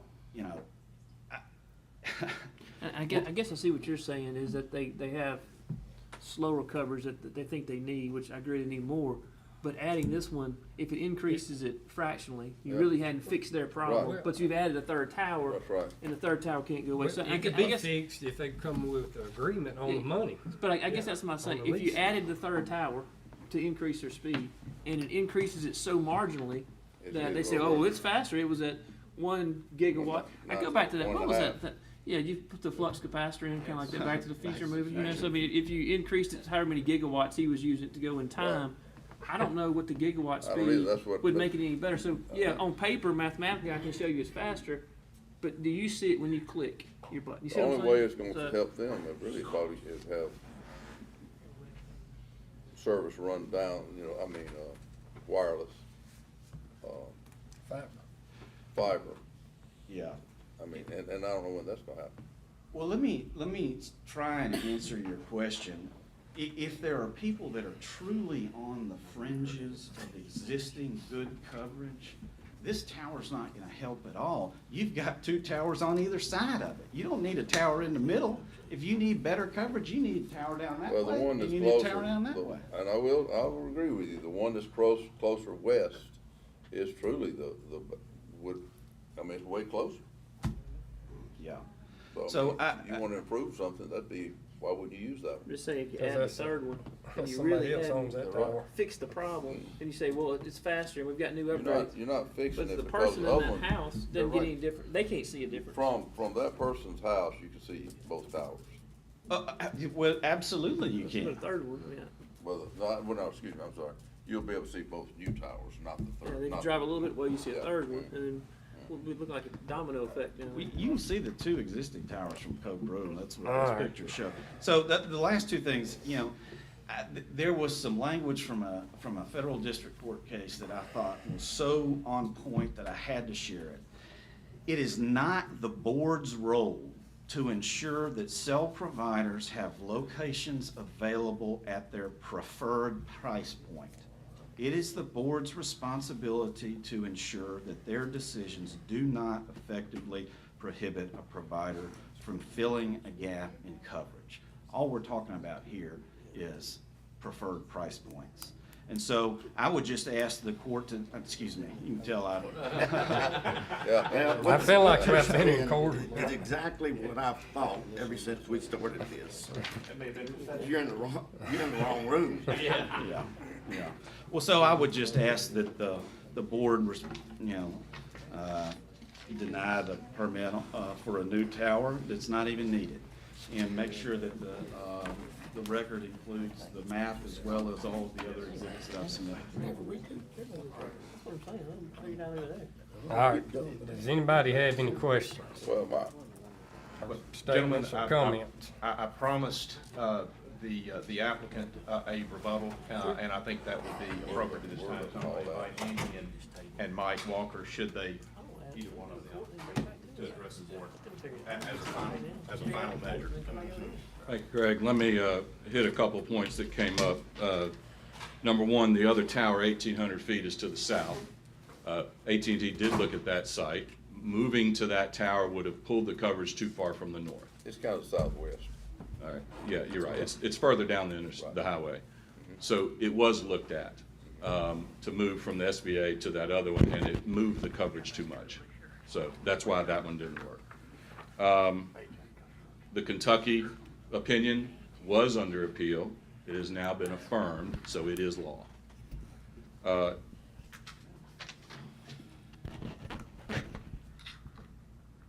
I think I want to simplify and get back to what we're doing here.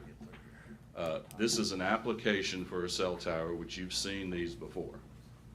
I don't think you've seen another tower company come and oppose one before. That's what this is. Do we meet your ordinance? Do we meet those 7 criteria?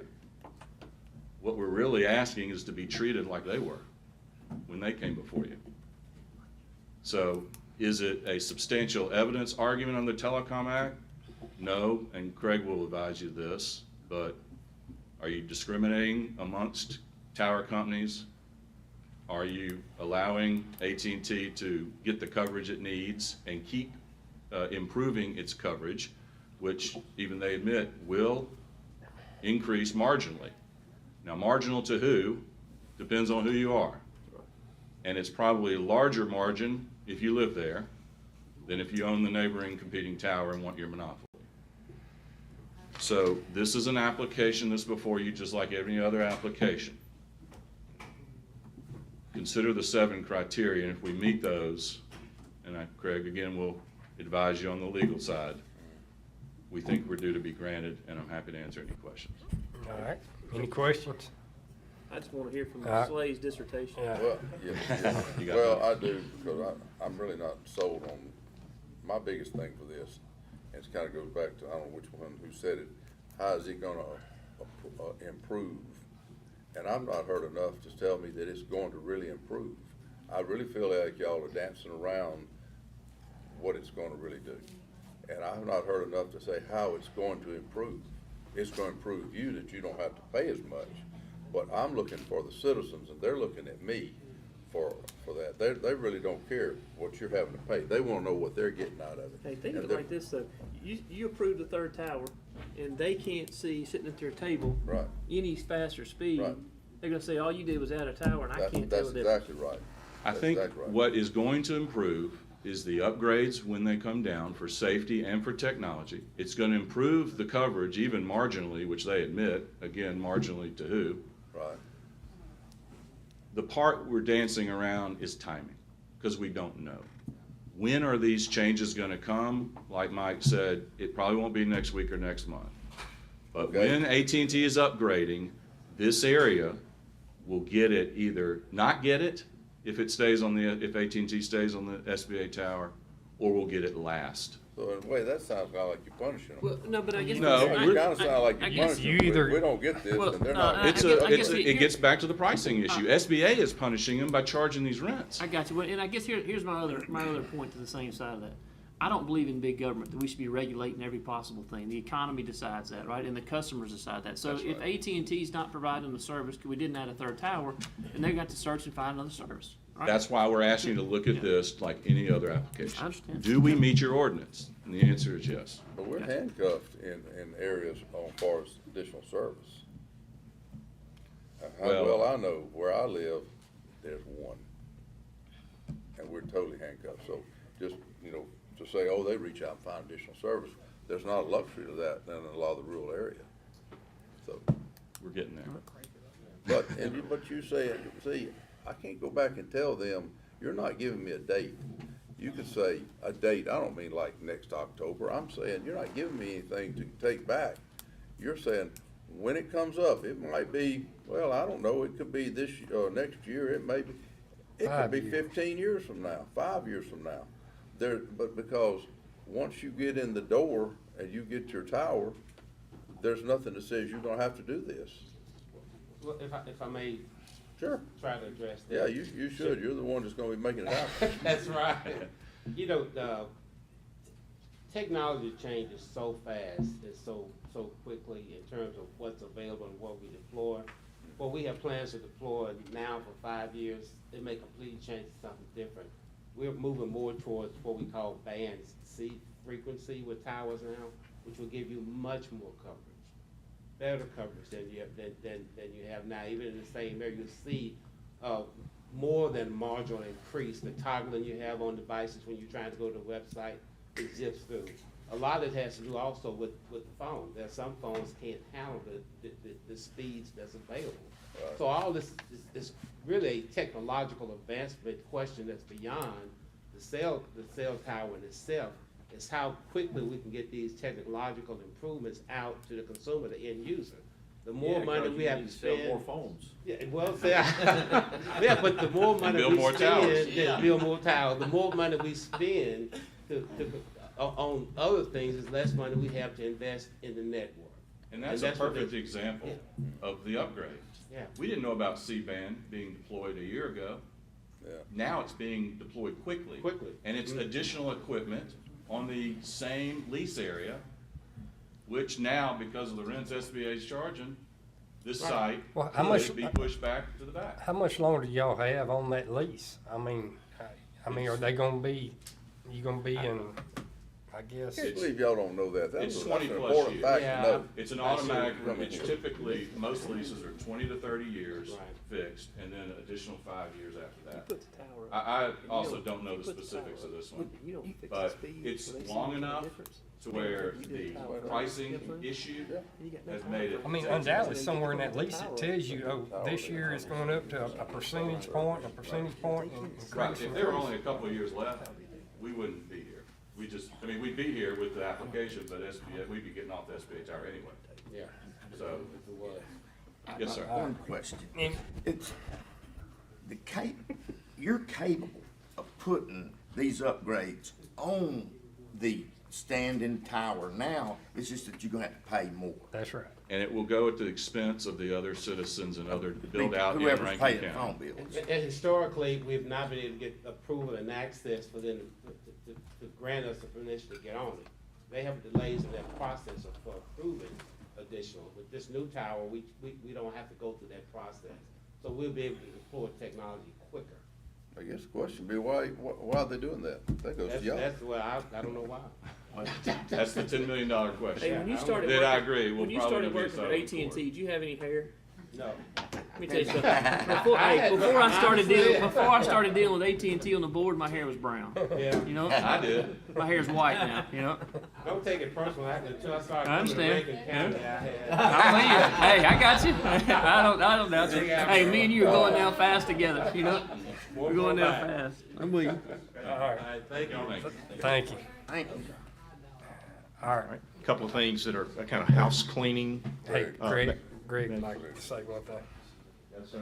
Okay. All right, okay, thank you. Okay, thank you. A couple of house cleaning measures, gentlemen. First and foremost, I want to make it clear to the parties that have appeared before you today. First, I want to express appreciation for how they have handled a very complex discussion and argument. I appreciate very much their professionalism in addressing the board and providing the data that's necessary, the documentation that's necessary for the board to make an informed decision. I appreciate how they handled that, and I applaud both sides for the way that they've handled this part of the process. I also want to make it clear to the parties that we have received a number of documents, and those will be made a part of the official record of this proceeding, along with the video of the video recording of this hearing itself. That will be a part of the record. And so the record will be composed of the application, any responses that we have received to the application itself, any information that my Office of Community Development, if any, that it has received from any third party about this request, and the documentation that you guys have presented today and that has been made a part of the record along with videotape. That is the full spectrum of the record that is before this body for this proceeding. Does everybody understand that? I'm about to close this public hearing, and we will not receive any further documentation whatsoever for the purposes of the record. Does everybody understand that? Okay? Question, Yeah. has the planning department received anything other than what we've been doing? Renee, do you know if we've received any third-party communication in writing of any kind? All right, gentlemen, we've not received any third-party communication. I think you guys have received third-party communication. Jared, you mentioned it during the context of the public hearing, so in that respect, it's on the video and it's a part of the record. Anybody aware of There is one anything question, else? there is one question that I want to say, so it'd be on the record. I've had a request to ask, and I don't, it's not specifically about this, I guess it is in a way, but somebody about a study that may have been done, ever been done on how cell towers and adding one in a proximity of an area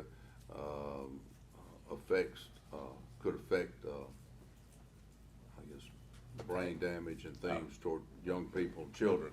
And because there's an individual in that proximity that has a family that supposedly has been affected in some other state. And he's here with his grandchildren and all, and so that is his primary concern. Yes. So is there any kind of documentation ever been done as a study? Let me address that, Jared. That has come up frequently in the context of opposition to cell towers generally or to telecommunications equipment generally. And federal law has developed even recently to exclude any discussion about health and safety impacts from any of the technology that we are talking about here today.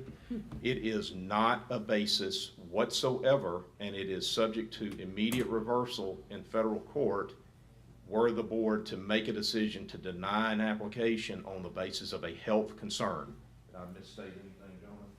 All right. It is totally I want that for the off record. the but I'm not radar. aware of Yes, that. it's an excellent question to ask, and I appreciate you asking it, because what I just told you is a relatively new development in federal administrative law, okay? Y'all keep me on the rails here. Okay. The courts and the agencies will not hear it and do not subscribe to it and do not agree that it is a legitimate concern, okay? And so, so we can dispense with that part of the discussion. By the way, I do appreciate the guys being pretty direct with y'all, that there really is, the crux of the matter comes down to a very slender consideration. Will there be a meaningful impact to additional coverage through the use, the standing up, and the permitting of this additional tower? That is the crux of the decision. Do you, as a board, believe that enough evidence has been presented to you to establish to your satisfaction that they have demonstrated a need for access to this tower for the purpose of providing additional coverage? If the answer to that question is yes, the conditional use application should be granted along with conditions. If the answer to that question is no, then you must state on the record with substantial certainty why it is that you believe that that has not been demonstrated. That's what we're here doing today. And any other considerations, such as aesthetics, too close together, doesn't look good from the lady's front door, all of that needs to be shoved to the side because it doesn't address the question of coverage. We think that there are health concerns we need to think about. Move that to the side. Is coverage being, that's why I asked the question to Mr. Walker, Is coverage being enhanced, extended through the use of this tower? I believe the response was, if we can get access to this new tower, we can anticipate more freedom of movement as a company to provide enhanced technology on that tower that expands coverage, along with what is described as a marginal benefit to coverage. If they never enhance anything, they just duplicate what they've got, you've got a marginal increase in coverage to the community. So that's the crux of your decision today. So I want to go back and say this again. I'm about to close this public hearing, and we're going to receive as a part of the record everything that I've described, and we will not receive any additional documentation whatsoever for the purpose of this record. Does anybody have any questions or concerns about what I just said? I'd like to say something about the marginal. I mean, there are circles. The coverage radiates in a circle from the tower. And when I say marginal, I was trying to respond to the way that the RF studies work.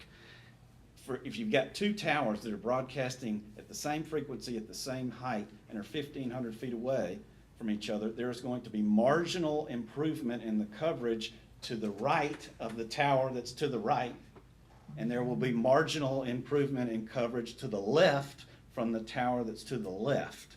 It's not marginal all the way around, and so the RF studies are the ones that show the differences in anticipated coverage at different heights at different megahertz from the two existing towers as well as the proposed tower. Final thing, there's really been no quantitative evidence given as to what marginal or what may happen. There's just been nothing there. So are we going to reward AT&T, Tillman, for the failure of AT&T to upgrade the equipment that they have on the tower because they think it would cost them more money? They haven't given you their best already. So what evidence do you have that they're going to get this tower and they'll really give you what their top equipment is? Thank you for your time. There you go. Sorry. This has become a little, can I say that this will be it? Yes, this will be it. The other thing that needs to be considered is not just coverage, it's capacity, right? How much downloads can be taken off that tower at one time? If you're downloading a website on your phone and you want to download it too, and then another one of you wants to come in, that tower gets overloaded. The C-band that Mike talked about that will go on this new tower will increase capacity, which then would increase benefit and coverage, and I use that word in quotes. So when we talk about coverage, we're not just talking about how far the signal goes, but how enhanced that coverage will be, and whether or not people will get slow down speeds, not be able to connect, driving at midnight, trying to reach the sheriff, can't get a call to connect because others are using that bandwidth, the capacity, which this C-band will open up and future technologies will open up. And being able to upgrade that technology on this new tower is going to be critical But let me ask you to this, the folks are who you live. talking about the main issue with cell phones or home internet? I know you can hotspot your phone. Actually, both. Home internet. But I guess my thing, this is not gonna address home internet. This is only cellular data that puts out, and you can go Wi-Fi hotspot off your phone and use the internet Well, there. many people don't have home Wi-Fi and use their So network, they their use their wireless network side. network. That's what you're talking about? Because there's no. The C-band, Although, we cannot put that on the existing. Why? why? Why can't you put on, Yeah, that was is it gonna just be my because question. of Thank Well, rent? will it go on there eventually? Maybe. It's But it'll be a- down the road, and these folks are gonna not have it when the rest of the county does, Why? because we're gonna hit the ones we can hit and spend the budget money first to get it done. So you put Instead your of tower up. overpay All to right, get so it done You here. put your tower up, how soon does it happen? A lot quicker, because there's no Quicker than, hindrances. What, 5 years, 10 years? 5 That's the months? time frame I don't know, but C-band what is I'm being saying. deployed What now. I about, got you. Well, why What if about it's fi- being what about, deployed, what you about don't fiber? wanna put it on that tower? Because of the It's- It's the just money, it's just dollar bills. We're gonna Rent, go where we because can of- get it up quicker and cheaper and faster.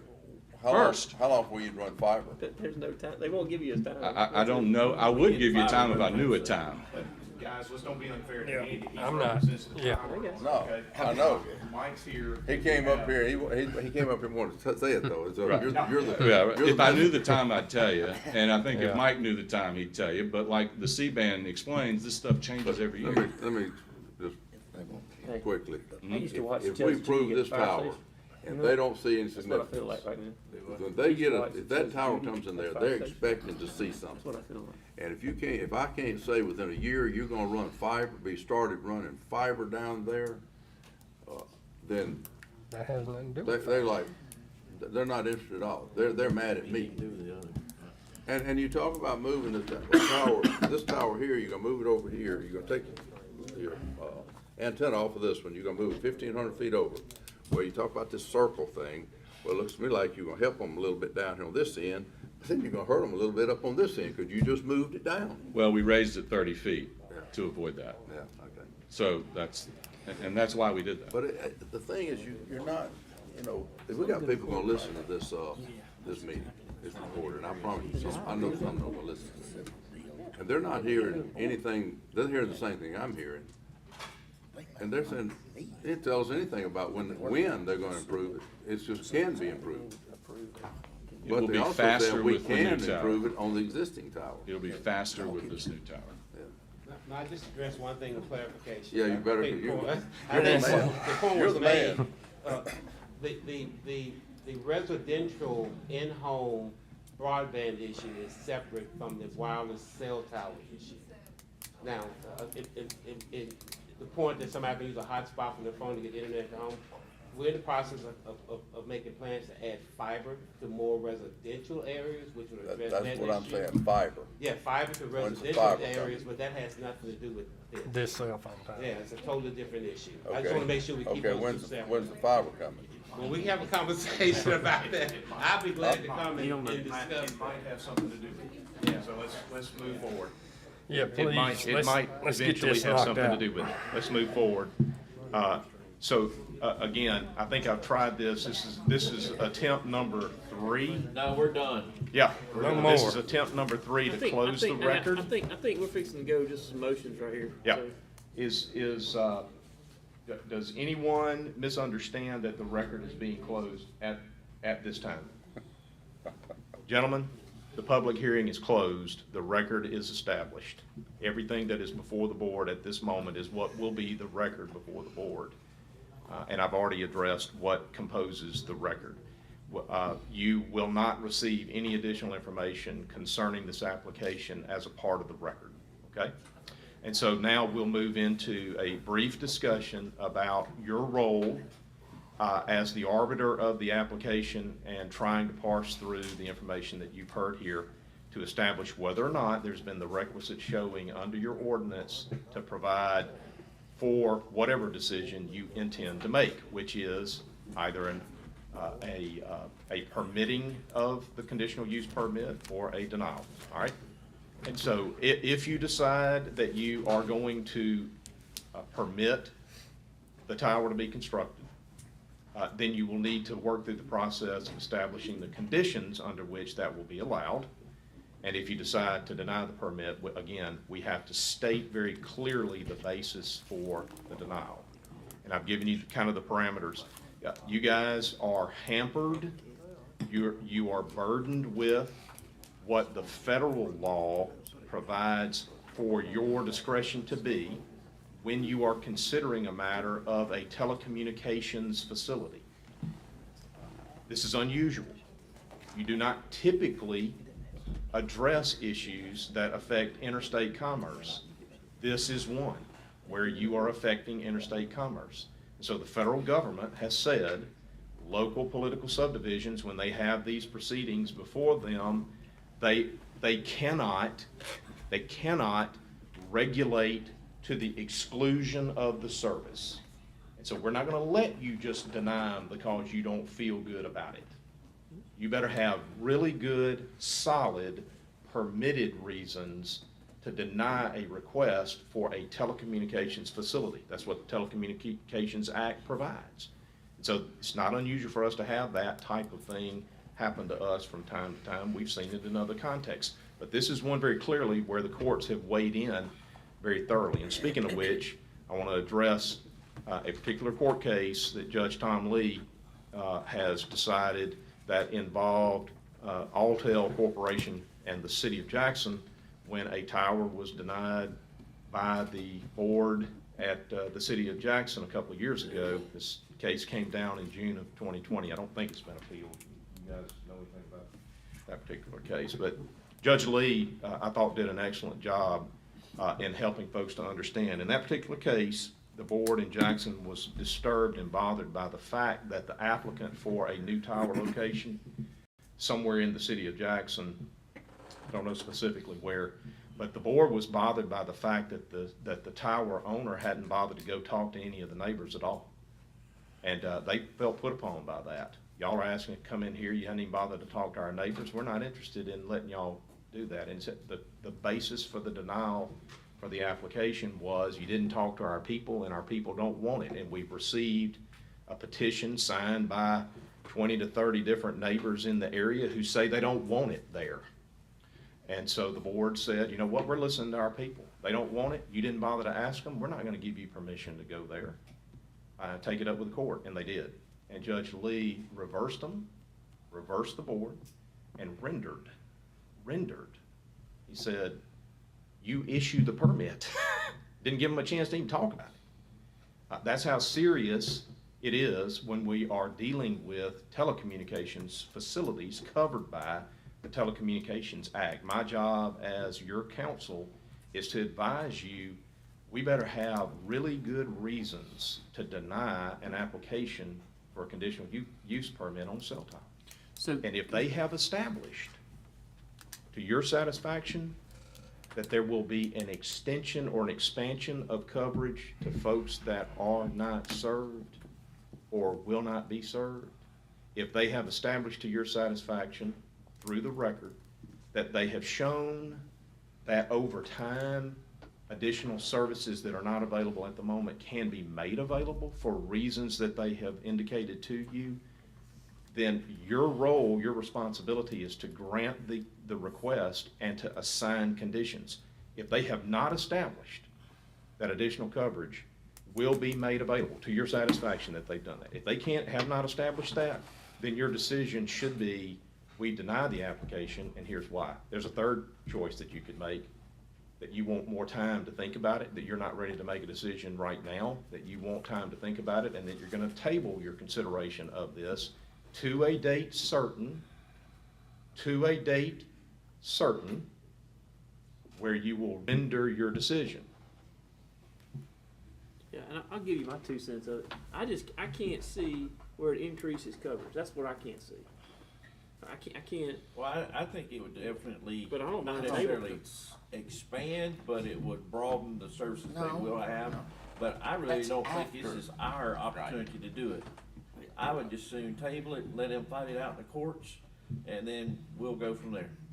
So, Jay, what would happen in that case, that by tabling it, they're not gonna run to court. They don't have anything to go to court over. So we'd have to vote one way or another. They're gonna make you make a decision. Unless and then they appeal it. decide to argue in court over a matter that does not involve your decision here. They could go to court and say, we want this lease agreement interpreted. They could ask the court to help them figure out whether or not there is maneuverability. To get this matter before you in court, I need a decision. Well, let me ask this question to you, not them. To do a service that you could quantify, whether it's marginal or whatever, could go on the tower that's there now, right? Yeah. I But believe. but it costs more money for them to do that because of clauses. The lease. So what we're here today is saying by moving this, it will help people with broader service and all this. And that's really not the case. You can go ahead and put that stuff on the one you got, and you have a problem with your lease. It's trying to put us in something that we don't belong in. I mean, if you're not really building something over here, that's gonna bring about new and additional services that cannot go over here. I don't see the need. Yep. Okay, Just so put a another couple of tower. thoughts. Yes, a couple of thoughts. Again, this assumes that you are at a point of decision, number one. Number two, that your decision is that there is at least sufficient evidence before you of some sort of enhanced coverage. We can identify it in multiple different ways. And I think Andy tried to explain that when the courts are trying to catch up with the technology a little bit. So when we talk about coverage, I think we have in our mind that we're talking about, hey, I've got a signal. That, when I think about coverage, that's what, of course, you know, when I'm out west on one of my hiking deals, I ain't got no bars. There ain't no bars nowhere, which is fine. That's kind of the point. Unless But- you're me here. But need when you. I think of coverage, yeah, well, that's, when I think of coverage, I'm thinking about how many bars do I have, right? Or how likely am I able to either take or receive a call, to take a call or make a call? That's what I think of in coverage. I think what Mr. Walker was explaining to you guys is coverage takes on a significantly different form as the technology improves over time. And so part of what we may be thinking about in improved services, which is probably a better way to say this, improved services, right? Instead of improved coverage, Right. improved services. It includes the panoply. This includes the access to the internet, the wireless aspect of it, the fiber aspect of it. How likely is an individual in this community that is served by this tower, how likely is it that they're gonna have access to other services that provides a quality of life That's correct. enhancement, right? Correct. And so the question really is, we're talking about a tower, but that discussion has to be in the context of improved services. Right. The courts hadn't caught up on that. So my guidance here, guys, I'm looking at a court case and I'm saying, how am I supposed to deal with this issue of, has there been an established showing of increased or improved coverage? What am I supposed to be looking at? Oh, Judge Lee didn't tell me what to look at. People look Just at said both. increased coverage. It's one So- and the same as far as they're concerned. Yeah. Not really, Jared, No. because if you're sitting at your house and you can't watch a movie on your television, your smart TV, well, that makes a big difference. If you have this 5G, you can do that. So that. I there is a understand, but I mean, difference. in their eyes, they're talking about total, meaning some want that, looking at that, the wireless part, the coverage, the phone, whole thing, and they're not showing, I mean, it's all of that, I mean, people, And then you, their terminology then you is go down different. the route that you do need the 5G. It's okay, well, we'll give them permission to build this other tower. And say, all right, in the next 20 years, I'm gonna put 5G up on this tower, because now I got permission to add it, and we just got the other tower there. Because there's no commitment that they're gonna make the additional, We can just table it until they come back with us to say, Which hey, is- we're gonna we could come come If they put in another a year tower in, and Wait a minute. have if they put the 5G same there. exact stuff that they got on this tower, on the new one, Let me help you guys. change. He's like, oh, we're gonna change it at some point, but there's no time frame to do it. All right, That's- let me help you. And the coverage doesn't change is my point. All right, That's my whole deal, is that. Which is why I'm that the thankful person- that the that our- person can see it. That's why I'm thankful that what we are doing here is considering an application for what? A conditional use permit. Right. Once you guys are satisfied that you've heard enough about expanded services, i.e. coverage, then I want to talk to y'all, if you decide, I want to talk to you about conditions. We can put a time frame on that. Thank you. Well, I guess. We I will guess address I guess those that moves me concerns. back to Bishop's thing. Let's just table it and we'll just talk about it for a while. Well, why don't we table, No. let them come up, they know what we want, let them come back and tell us when Well, it's gonna so, happen. so now I've got to go back, Jared, and I've got to address the issue that the record's closed, okay? So I don't want us to get into a Is that situation. not an option? I don't know. What's not There- up? I there think is we can always put an a lot of option. conditions You on guys it. are There's totally nothing in more control. favorable to the lawyers in this room to say, oh, they want to table it, so I'm just Yeah. going to keep studying it, right? I mean, that's the perfect answer to them, I know for sure. Right, But so by design, we try to make these a closed circuit as much as we possibly can, because I want everybody to be on the same page and have a fair, adequate airing of the matter before you. But when we are done, we need to be But done. I want finality. So, you know, so right? we're supposed to do this, but yet, you know, in my mind, some of this should play into it, like, you know, the cost over there, and so we should know what those costs are, you know, but really, we're not supposed to look at that. So, but Jared, I prefer fighting it out in court, but whatever, it's your district, man, whatever you wanna do, I'm with you, so. So Well- again, y'all need to, somebody needs to make a motion that is either we're gonna grant the permit with conditions or we're going to deny the permit.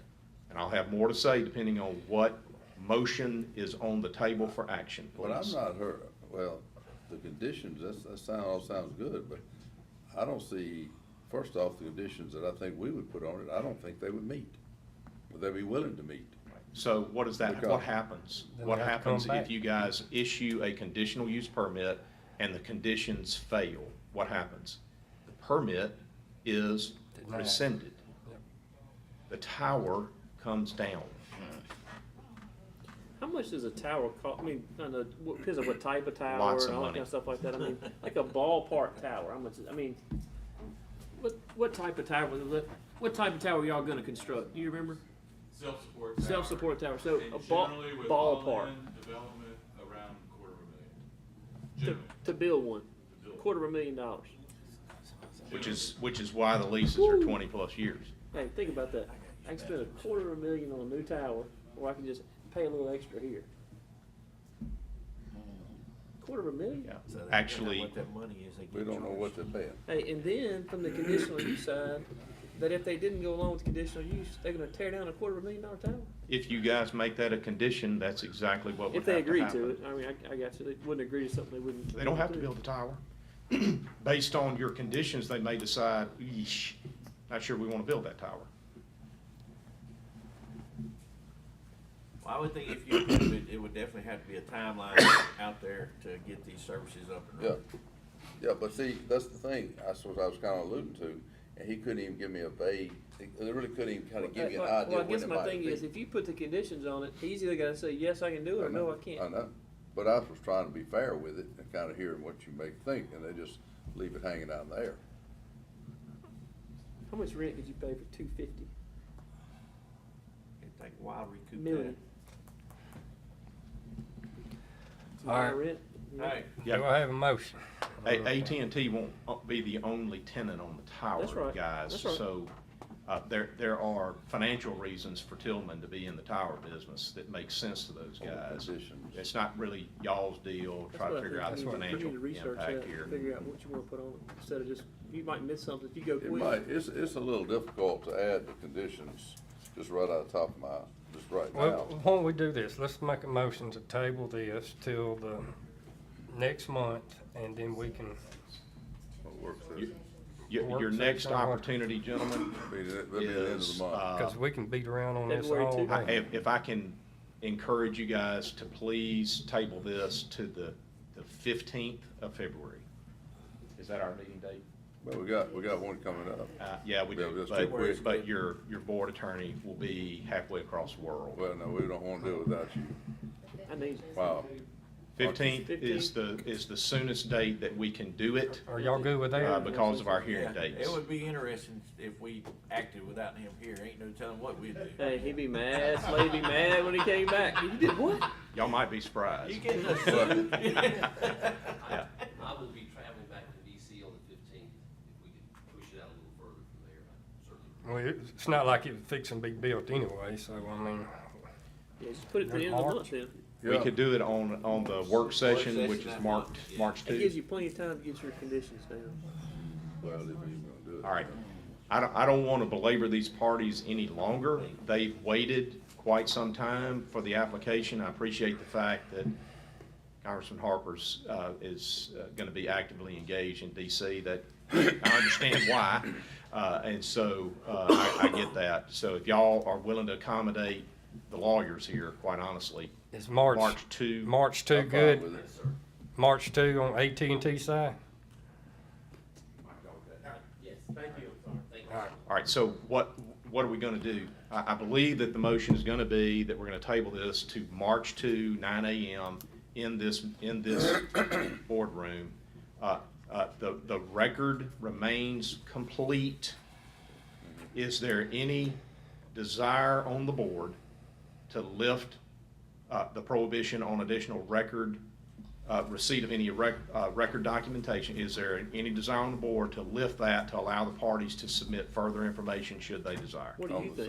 What do you think? Yeah, my No. preference would be that we not lift it, that we leave the record as composed, and we instruct the parties that anything that is provided, any communications that we receive will not be made a part of the record. So we're just gonna have a bright line on that. We're done with the record, and you guys will make your decision on the basis of how I've tried to structure it here, that you either have found or you have found that a substantial or sufficient information about coverage enhancement, additional services has been met, or it has not. And then, depending on your decision there, we will talk about possibly conditions, should you choose to grant. Yeah. Okay. All right? I'm okay with that. That give me time to think and yeah. My motion is to table this to March 2nd at 9 a.m. So moved. Second. Second by Mr. Morrison. Any further discussion? If not, all in favor say aye. Do we want Jay to vote? We got, He just went to the restroom. Well, I mean, still, We're let's just, say. all in favor say yeah, aye. we're just, That's 4. yeah. Aye. Nay. I'd rather just do it now. Get it over with? Well, do it, I mean, you got a motion, you got 3. No. I will work with y'all. I'm just looking at conditions, and Yeah. that's too short, too quick. I don't want to miss something at all, Steve. I know, and I'm fine, I mean, it's either conditions or it's an 8. Well, That's how it works, okay. as far as I'm concerned. All right, so we got 3 ayes and 1 nay. Well, I like that Jay in here. And we can wait till, finish the vote till Let him Bishop come walks back back in. in, so. This is Bishop's world, we're just all Yeah, really. hanging out in it, you know. Really. Go beat on the door, tell him hurry up. Can you call him? We just give him the vote on the phone? He left his phone in here, Did did he? Oh, that's mine. Just holler at him and see which way he wants to vote.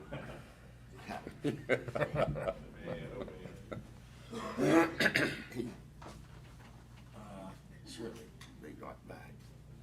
You might be in there feeding him. Oh, socks, wrong. Oh, Lord, losing Make too. him scream out a vote, Gaines, from the hallway. Tell him open the door and vote.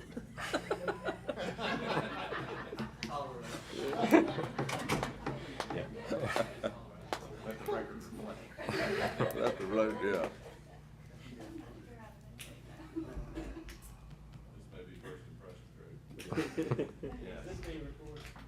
Yes, being recorded right It's now. all being recorded. Of any proceeding that we've had before us, I would expect this situation. Steve's back there Dealt with today. It's been a little bit unusual. We appreciate y'all's patience. Yeah. I knew we wasn't getting out here to 1 anyway.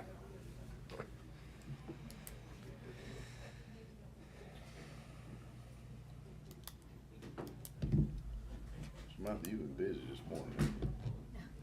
Lord have mercy. Well, they gave me all their dates, so. I went, wow, she's getting nasty. He's coming. He didn't know there was a bathroom right there. So, He went outside, huh? yes.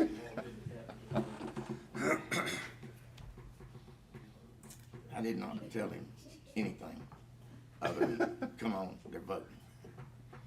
I thought you went to see if he needs some help. Well, I did do that, but he was on his feet by the time I got there. All the years I've sat here, this is the first. He is coming. He ought to feel important. We've held a whole show for him.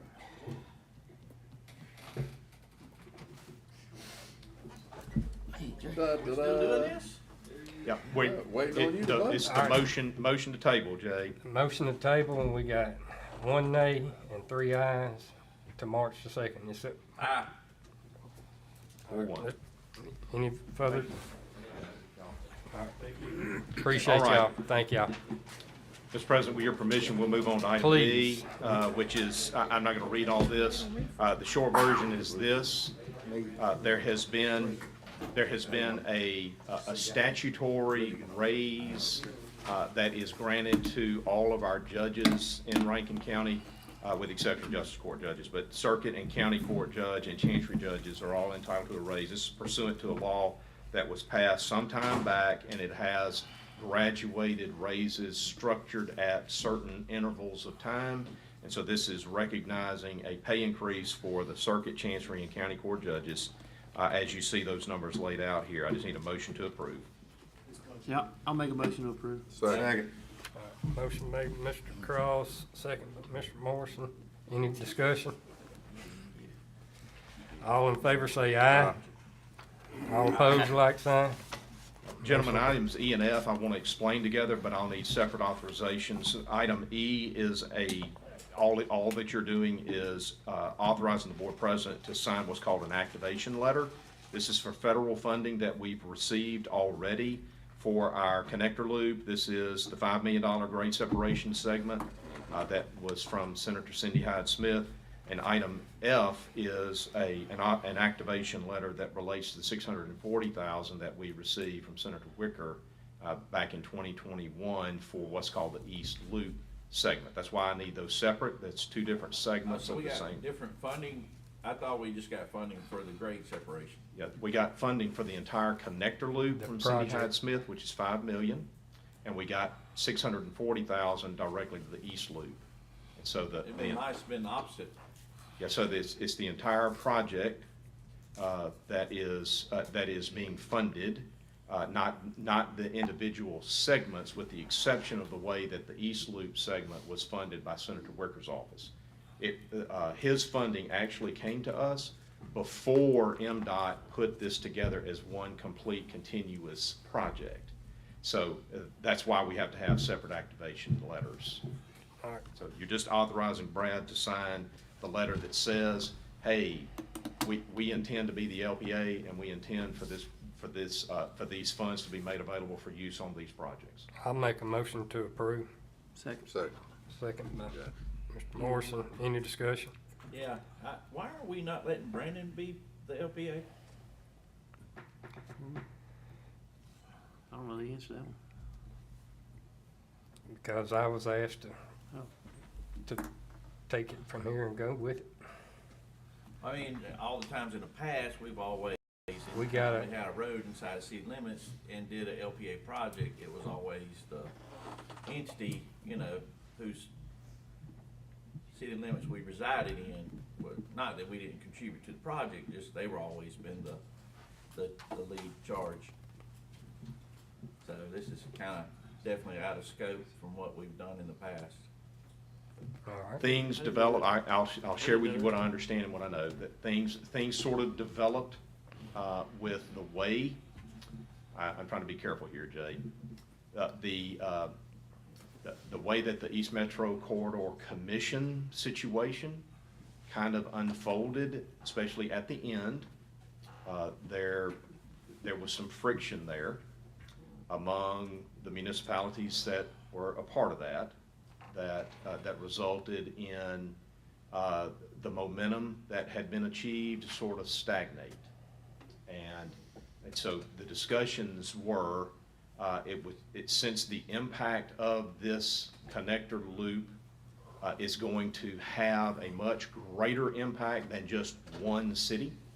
It's going to impact several cities. It's going to impact multiple counties. And now we have the attention of the federal government that is appreciating this as a federal interest, meaning that it is impacting multiple communities well beyond the borders of just one city, one county. The county is the appropriate LPA to shepherd the project. I'll also add that as this project continues to move through time, We are seeing opportunities to expand its scope. And so we are already including the city of Pearl in numerous discussions about how additional important potential transportation corridors can be introduced to this project. And the way that I see things, when you start having multiple cities come together to work towards a common goal, it would be helpful if the county gets to sort of ride herd and just make sure that we have a good, solid, common message that can be delivered appropriately across multiple revenue sources. All right. Any further discussion? Not all in favor, say aye. Aye. All opposed, like sign. All right, move on to F, same thing. Jay, are you an aye or a nay on that one, brother? Definitely a nay. Okay. All right, item G, authorization of the board president to execute the MOU. We didn't do F. That was just for E. I'm sorry. Thank you, Brad. You're exactly right. I told you I wasn't going to put them together, and then I did. Item F is authority of the board president to execute the activation letter on the connector loop, the East Loop segment. I just need a motion to approve. I'll make a motion to approve. Second. Second by Mr. Cross. Any discussion? Not all in favor, say aye. Aye. All opposed, like sign. Nay. All right, item G is an authorization of the board president to execute an MOU between Rankin County and the city of Brandon with respect to cooperative use of funding acquired by Rankin County from the Mississippi Legislature as set forth in HB 1353, which was passed during the 22 session, and authority to issue that check. I'll make a motion to approve. Yes. Second. Go, Gaines. Yeah, I just got something in discussion. Second by Mr. Gaines. Any discussion? Yeah, I just wanted to be sure we spell out at some point the roads or items that'll be addressed in the funding. And I don't know if you want to do that in the motion. You want me to tell you the roads that Yes, I sir. wanted my, How much are we giving Brandon this time? I'm giving them 300. Yep. And I think Mr. Cross is gonna do the same thing, and I think Steve is working on something also. Yeah, I have a road that we have, it's gonna be dedicated to that road, and some of it, it's gonna be work in kind. I don't know how much the dollars, but it will not be over 300. yeah, same with mine. There was about 6 streets that I thought could get done over there. I got I'd the like to list, see and that. I told our county administrator, I didn't know if I need to say those streets now or just give them to Keith or Slay, or how do I do that? to put in the I just want to be MOU. sure that the Yeah. This is G, which one you on, G? Mm-hmm. The MOU that's been prepared has a way for an exhibit to be appended to it that has specific uses of the funds. Yeah. I don't know that we've got that document prepared, but we can certainly finalize that document and get it circulated to the board so that y'all can be satisfied that the use of the funds that you're making available under the MOU will be going to purposes that y'all understand. I think that's a good idea. Well, I didn't because see one that, time- I didn't see that from, Jay's side on the Pearl and Flowwood deal where that money was going, so I mean, It was. I didn't, It was. did you say it? Yeah. Flowood gave their list, so did Pearl. We didn't ever see the list. Oh, well, I'm sorry. I gave it to Mike, but I'll be We glad to didn't- get it for you. Oh, The reason I say it was some confusion one time before when, in the previous, board, the money Yes, was sir. not identified very That's clearly. correct. Bond proceeds were Right. provided. Right. So, There was an understanding about use of the bond proceeds, and I'm not sure, but I don't know that we were ever fully satisfied that it was used precisely as discussed. Right. I just want to be able to add about 6 roads that were there that'll fall inside that and Keith a said, scope of 300 or less or somewhere in that neighborhood. Hey, we're here to help, man. I'm all for helping them. All right. They definitely need it. All right. They asked for it, so, you know. It's what we, I made the motion to approve and Gaines seconded. Any more discussion? so can we put any kind of stipulation on it that they need to spend the $2 million we gave them 3 years ago first? They've already spent that, Jay. They did? Yeah. Okay.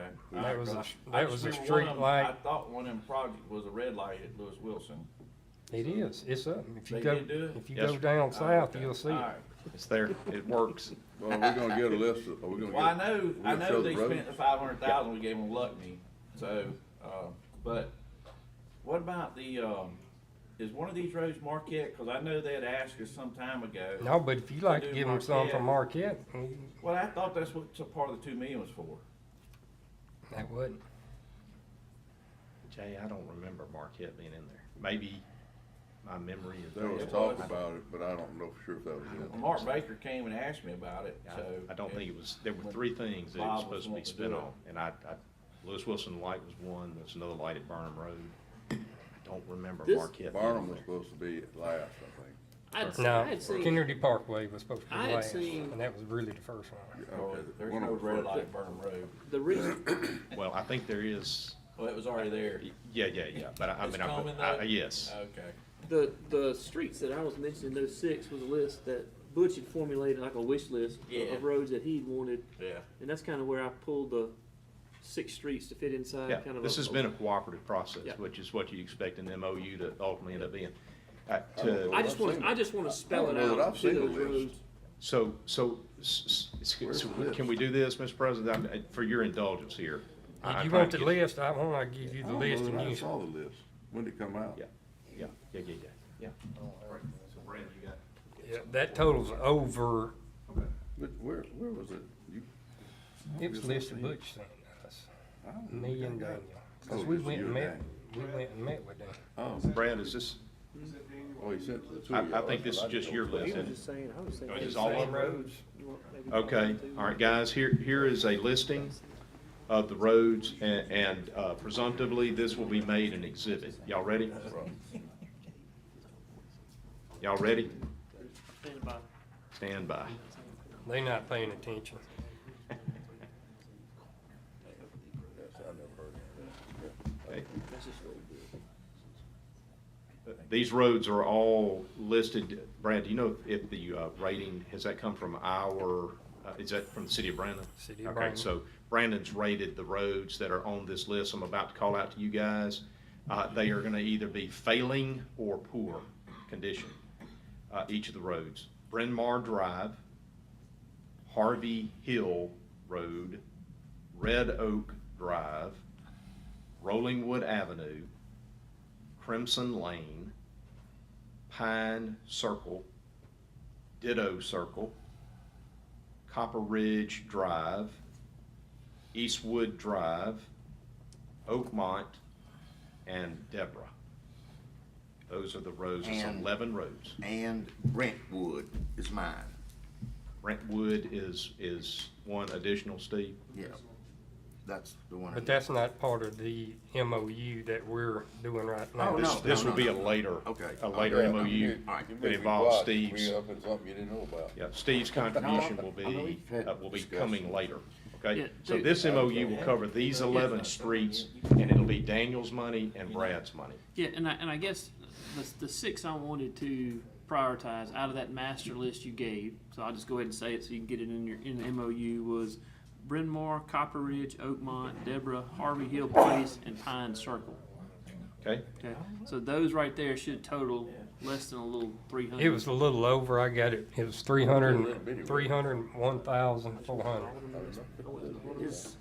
The other one, Craig, there's only one road that might not get done, but they can decide on that list, because the total's 700, a little over 700. Right.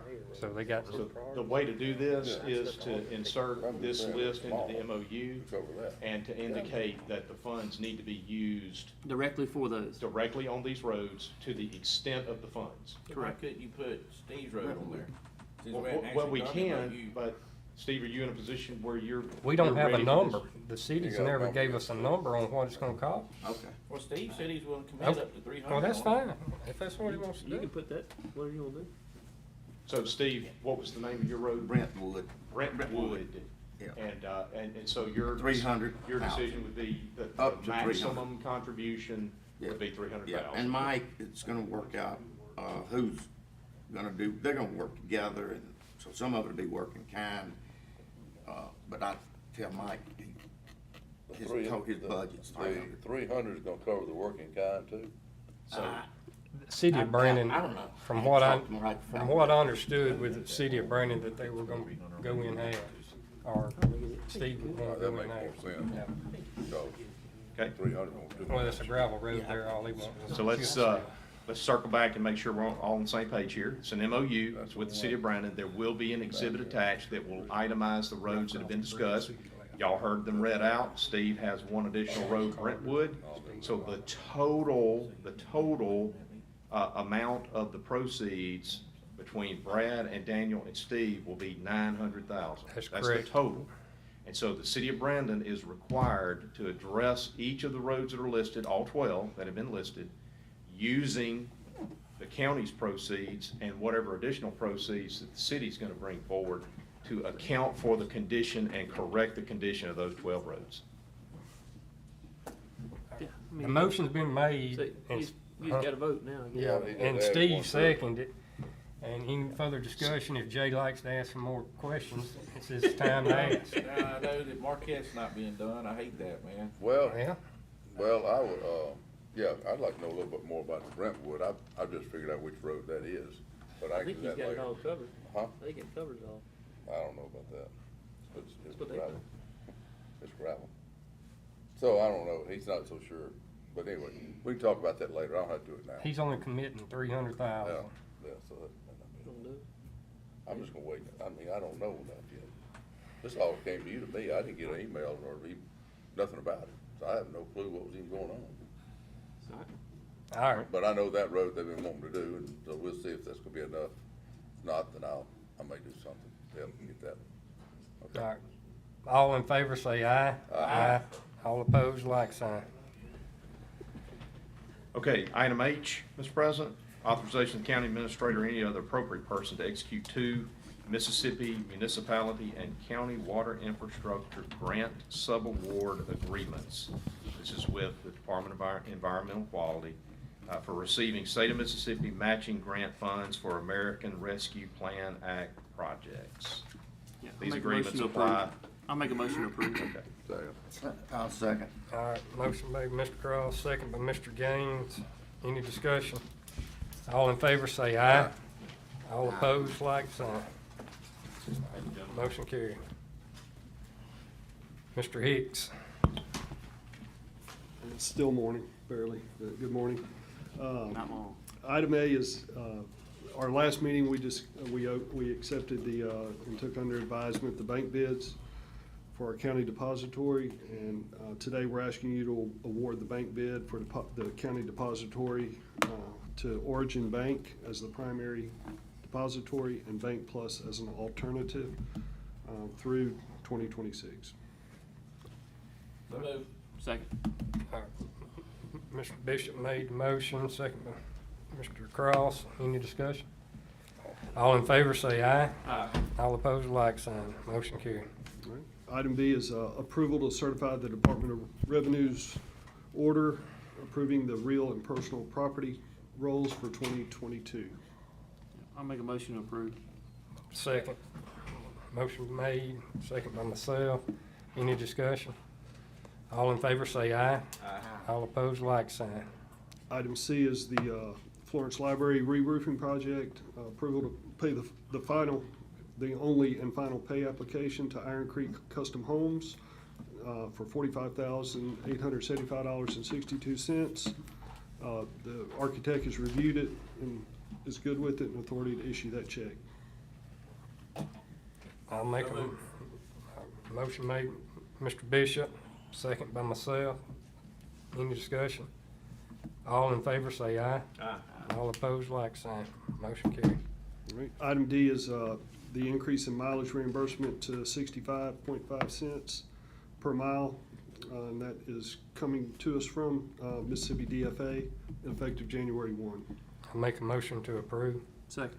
Second by Mr. Cross. Any discussion on that? All in favor, say aye. Aye. All opposed, like sign.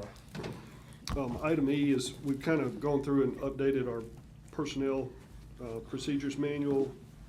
We've only added really one section dealing with IT and steps taken to protect our equipment here in-house. There's been some very minor mechanical issue changes, upgrades, updates to it. And we're asking the board to approve the employee policy. It's been reviewed by legal counsel and they're fine with it. And our safety I'll make a policies motion to will- approve. I'll second. Any discussion? Okay. All in favor say aye. Aye. All opposed, like sign. Right. And if we could go ahead and do the additional business that we carried over from the consent agenda, which was item I. It was Squires, Yes, of sir. course. Yeah, I'll make a motion to add. I got a motion to add. I'll second that motion to add. All in favor say aye. Aye. All opposed, like sign. And I'll make a motion to approve. I'll second that motion to approve. All in favor say aye. Aye. All opposed, like sign. Motion carried. Hey, I got one thing I So wanna why hit. don't we put it off the consent? We couldn't add it to the consent. That's why they had to take it off. What Let's- to start with? Your They were lawyer adding, Hunter. requested that we just pull it off so we could vote on the consent cleanly. Dang. Yep. Mike's got a doctor's appointment at 1. Can we go ahead and get him on additional business? No, no. Hey, I gotta roll too, quickly. All right. Go ahead. Hey, I'll go super fast. Hey, one thing I want to mention to get y'all update on Region 8. We talked about that crisis center and all coming up. So they went and they reviewed and looked at the additional, well, the building that was at Rankin General, old Rankin General Merritt Right. Hospital on that side. We talked about putting some money toward that. Yeah, and when they came back, they went and looked at it. It's in worse shape than we imagined. Really? So the AC units are bad. There's a lot of additional work there. It basically came back at a very, very high number, and I don't think it's feasible that we use that building because of the existing condition of the building. Never thought of that bad. Yeah, Well, I whose mean, so- responsibility is to keep that building So, up? and I'll let Slay kind of hit that for a second, but at the point in which Merritt turns that back over after the 30-year lease, there's wording, I believe, in the contract that says it's gonna be taken back, I'm gonna say close to the existing condition of the building, or it's gotta be in a workable condition as it was when we gave it to them originally. So the additional cost to fix that building back up, I think is gonna fall back on Merritt at some point if they don't re-up the lease or it changes hands or whatever. With all that being said, there still needs to be, that crisis center is in a big need in the area. So one of the areas that we've identified behind Region 8, there is a building that's built, already built, that in the afternoon does some type of children's center for the kids in some areas that come in. You only utilize about half of that building. So we had some people come in and look to see how much it would cost to renovate that building to get it up to speed. Dave Van thought that would be a perfect place because it's directly behind Region 8 off Marquette Road for the crisis center side of that. So looking at that building to make the additional adjustments to that building would add some rooms, private rooms, security cameras, those type of things, is gonna be in the neighborhood of $1 to $1.5 million. With that same thing being said, this would be something I'd like to see Region 8 coordinate, that if we could allocate money in the neighborhood not to exceed $1.5 million to Region 8 to build that crisis center or make the, Jay's good today, boy, he's good. So I guess to make that the crisis center in the backside. But Slay, what I'd like to do is give that money to Region 8, let them go through the whole process. Let them do the architect, the design, the bid, everything else. But that would be to remodel and make that building the crisis center on the backside and clean up whatever paperwork we need to in the legal description on what we're trying to do. But we would take 1.5 out of cash, apply it to that amount, apply it to that project. Then from the same side of that, Larry's gonna have some excess funds that come back into the county, maybe in the neighborhood of 500,000. Jessica could probably speak closer to that. And we would apply that to it, which the out of cash would probably end up washing out maybe around $1 million or so, depending on what Larry's money comes back into it. So I'd like to get that thing started because I know the grant that they're gonna have to staff and operate that building is gonna come calling pretty fast, that project needs to get moving. Yeah, you guys have an existing relationship with Region 8 already. You're funding Region 8 for operational expenses already. So this would be additional support. It kind of almost feels like a volunteer fire department situation. Yep. Where we do additional support for the volunteer fire department. So you're statutorily authorized to do it. How you do it is a totally different question. Daniel's asking that it just simply be a cash contribution. Did I hear correctly, Daniel, that we want the funding to be used for renovation? That's correct. For Region 8's purpose of that crisis center. But I wanted it all moved towards them to the point to where we're not involved with the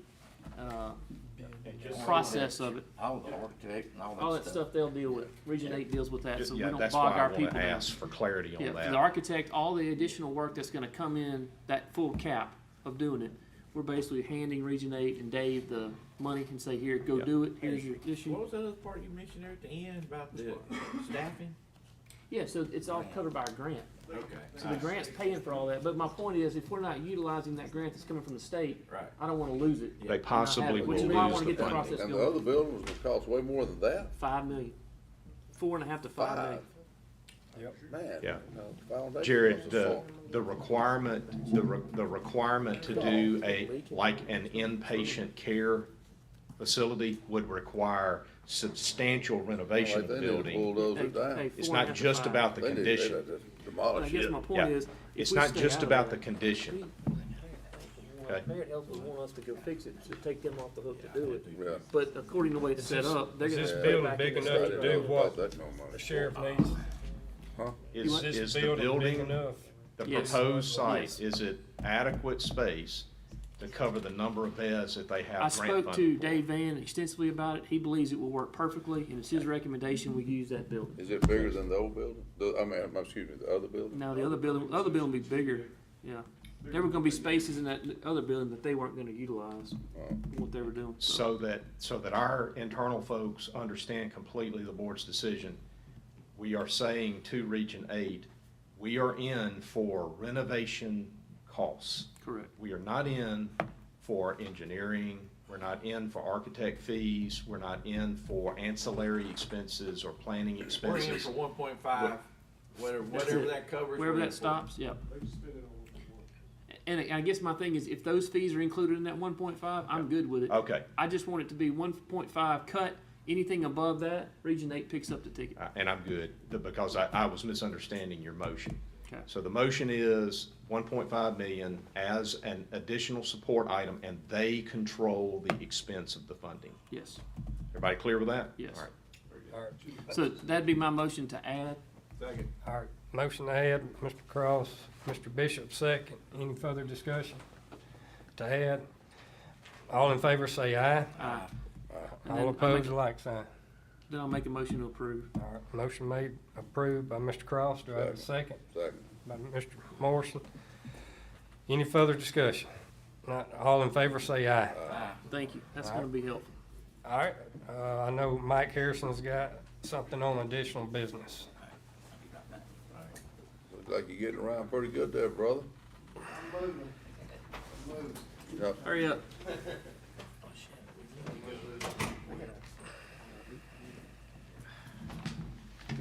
Oh, done it. No, I want a copy of everybody else's, cause as far as I can tell, I'm the only one doing any micro. I got one. I got 1, 2, 3, 4, 5, 6, All 7, right, 8, Micro, 9. micro, You micro. do have some? Alright, Yeah. cause these two don't. I don't. So, Yeah, Steve does. I got, Does it say I got micro scroll at the top? micro, Jay. Mine just says Everly. Cause I'm going. Says scrub micro. We get to my list. Well, here. you don't have any roads, Jay, is the reason you don't have any. I got several, actually, that are in dire need of some work. Yeah, he's got several on his list. Well, he's out of money though. Heck no, man, that was just that, what we call it, what was that?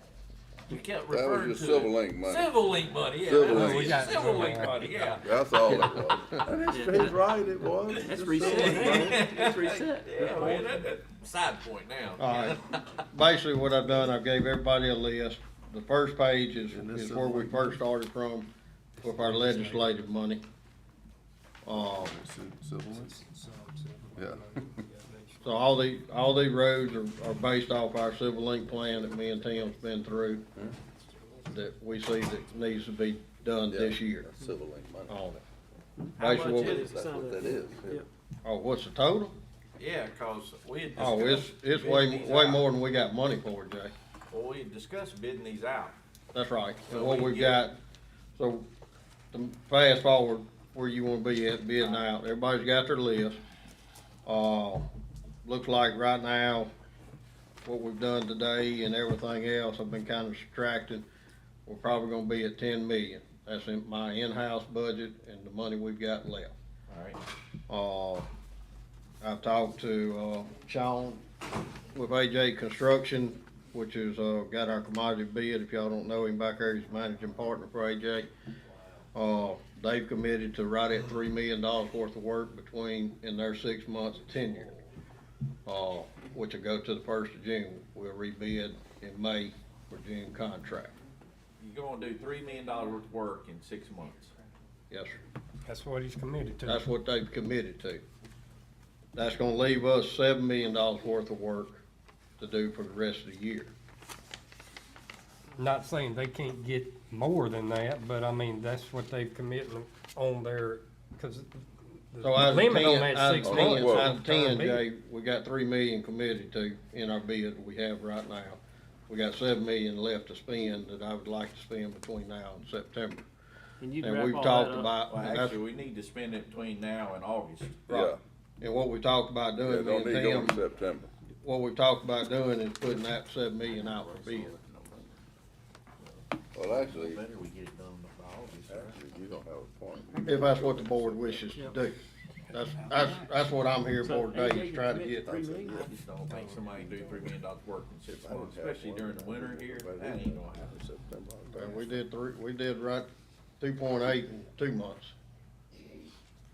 From October. I mean, I'm fine, They can do it. do some bids, but I mean, the bid process is gonna take, I mean, If we start the bid process, I'm gonna rely on Tim because he does that part. But I think what we talked about, if we start the bid process now, Well, I kinda thought y'all were gonna bring us a group today so that we could start today. do you want your We did roads talk bid about out? that.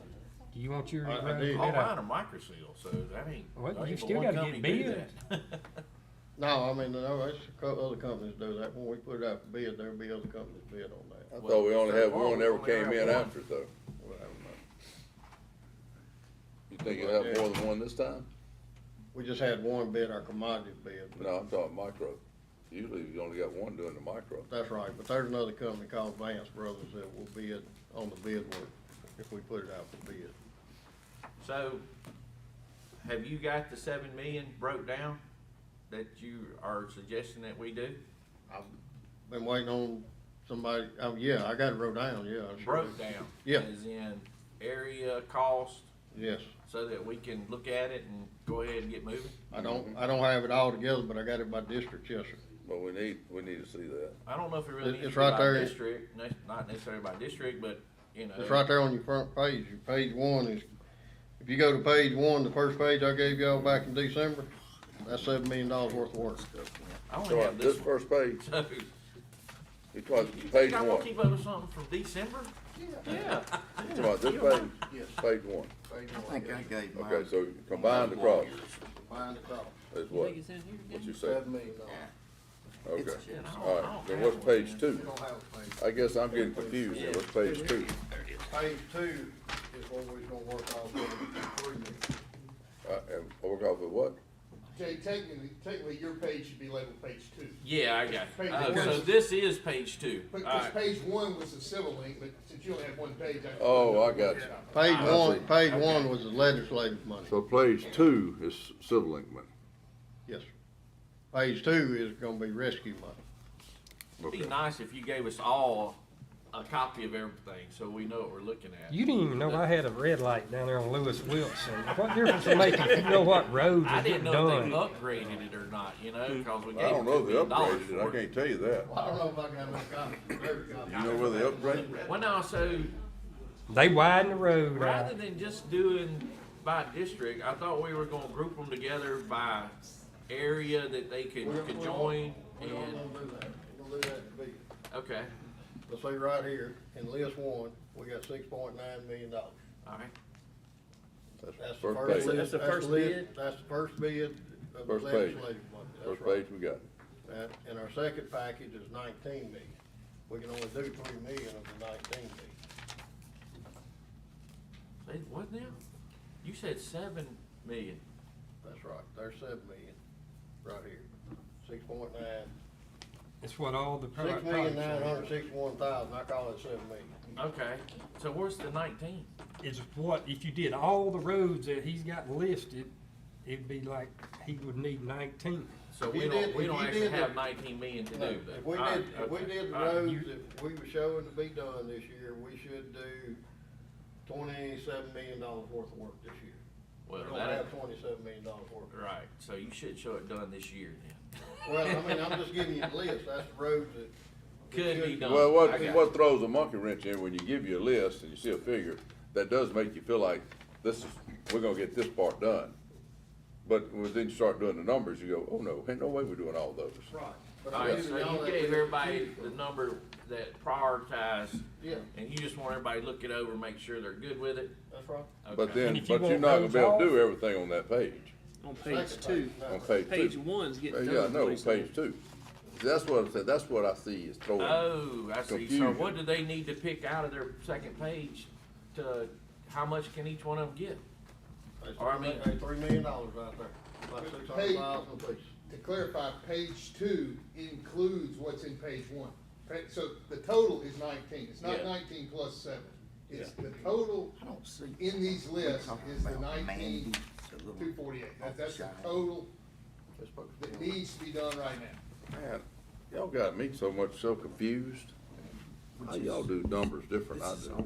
I put what I can do, and I don't put the other in there.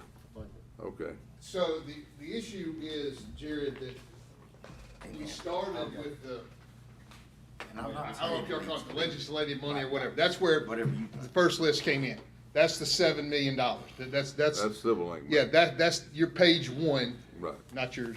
These page 1s. That's the $7 million.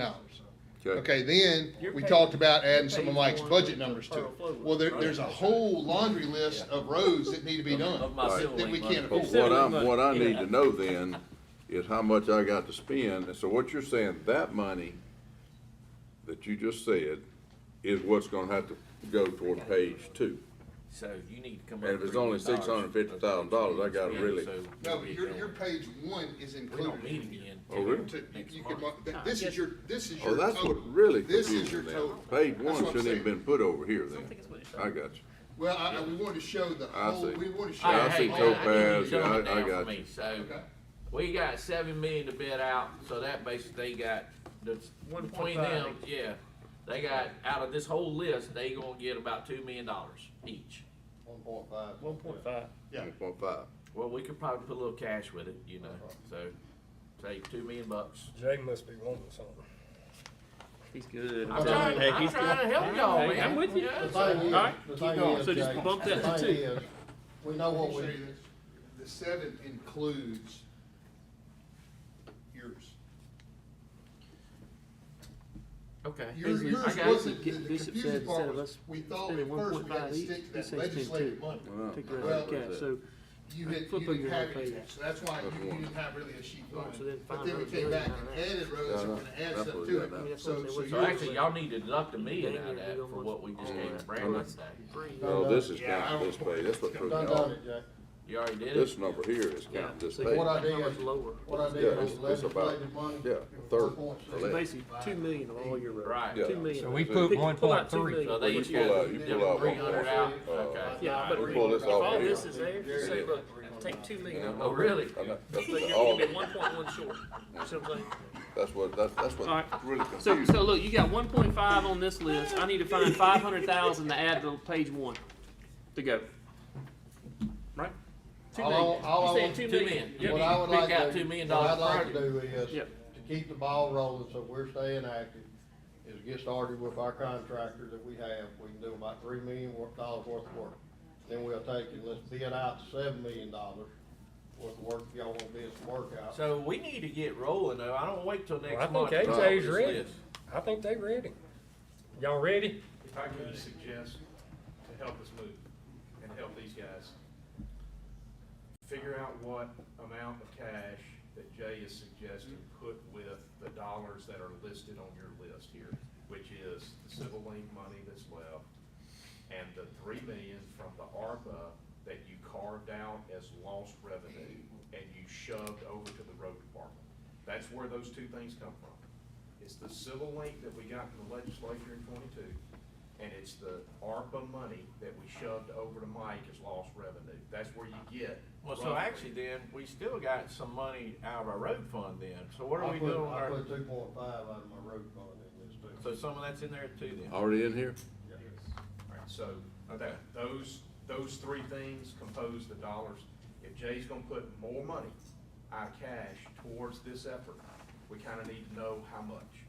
And then after we give these guys right here those totals, and y'all all work together to compose a list of roads that are gonna go in a bid package. That's what we need to do. Jared, the What's our reason, total number? the reason we included that first sheet was that was the top priorities. So the second sheet is really the sheet you need to look at, but you need to know that we think sheet one was the top priority. That makes Well, sense? the where you got most of sheet one is all in Triangle Acres. So if I got the problem I'd have there, that's what kind of throws a hiccup in it. Then on one you can take out without somebody going, what the hell? How come I didn't get my road done? Dorch is the only one that's not in Triangle Acres, I think. So that'd make it 1.6.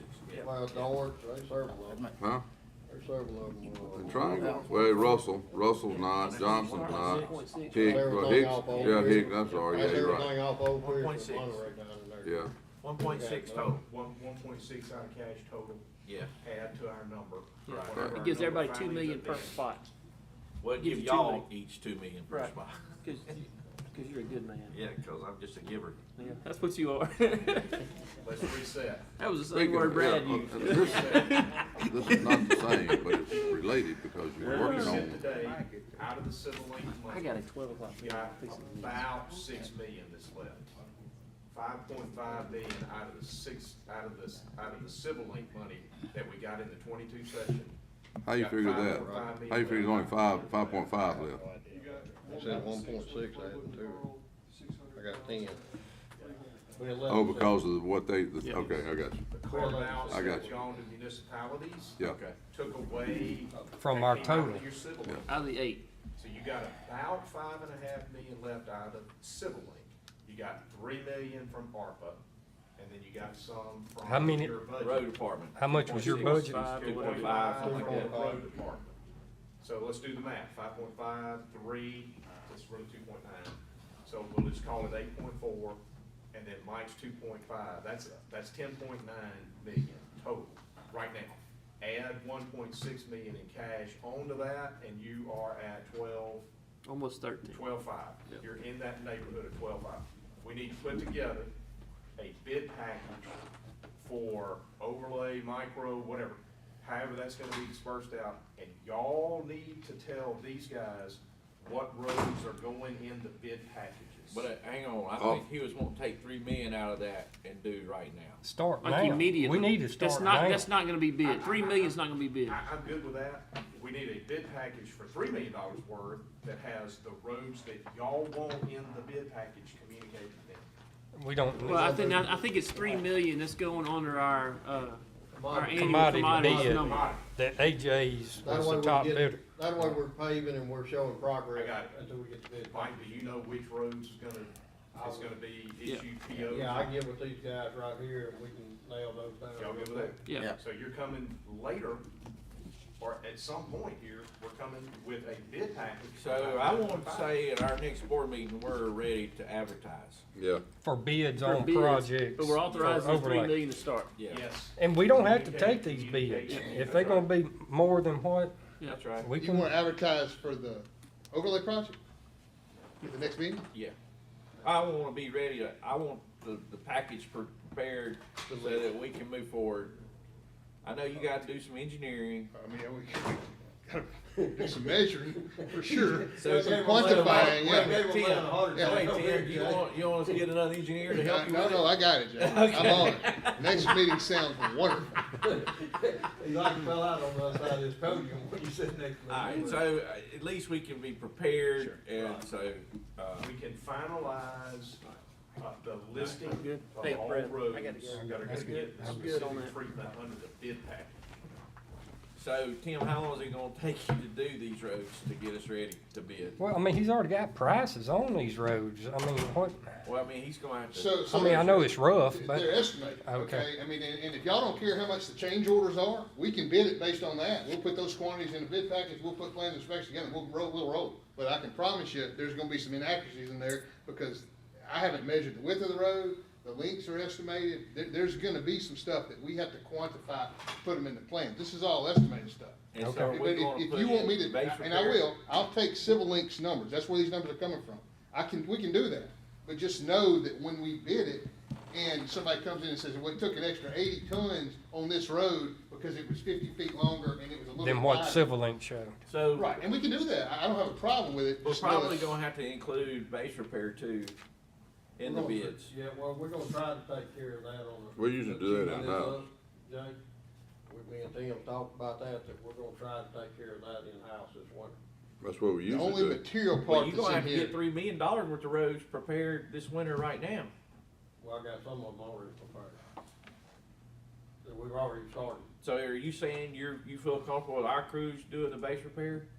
I'm gonna see what I Yeah. can get done, and hopefully by the time we get to where we're at, I'll be able to let Tim know whether we are or not. We've been on road to roads and evaluated that. So we talking about getting ready to bid these babies out in March. Oh, really? I'd like to hope for it. Before March. That's what we need to shoot for, if we're gonna be paving in May. Right? So I'm good with February. You was about to have a heart attack over there. I'm holding on, Jeff, I got a good grip, I'm good. Is the cash road cash or general county cash? General County.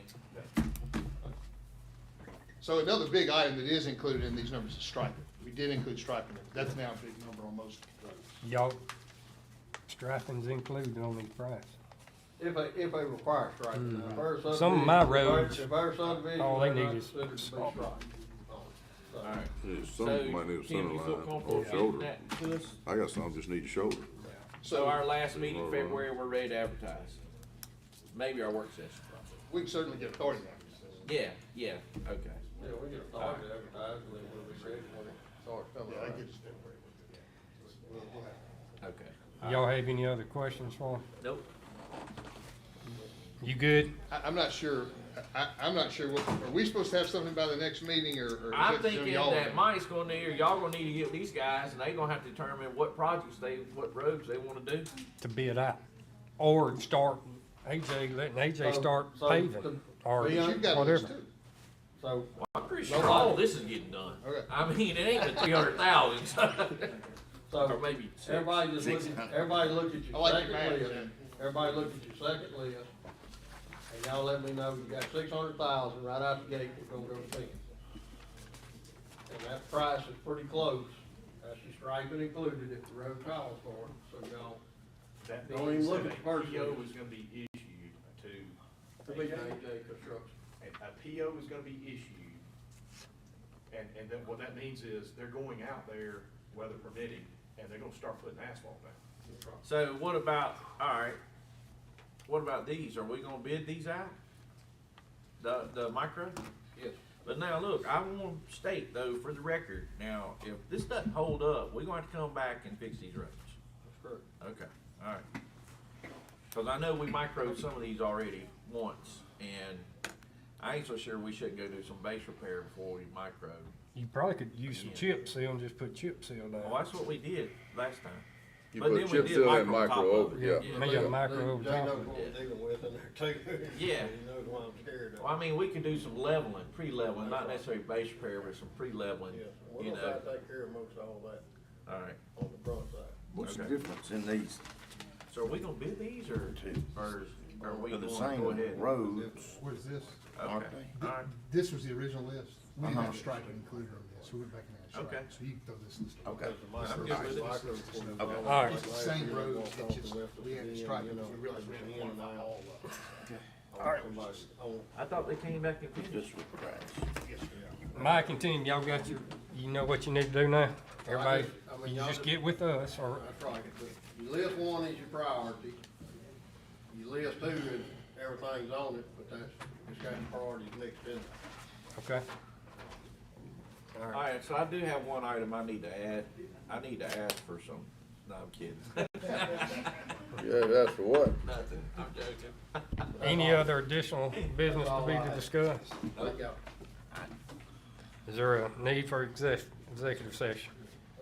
I just gotta keep enough out for base repair if we're gonna do it. Yeah. All right. All right, I make a motion. Discuss the need for executive session. Okay, you have to discuss the need for executive All right. session, Do I personnel. have a second? Second. Second. Mr. Bishop. All in favor say aye. Aye. All opposed, like sign. So what are we going executive for? Personnel. I make a motion to go into executive session personnel. Second. Second, Mr. Gaines. All in favor say aye. Aye. All opposed, like sign. Motion carried.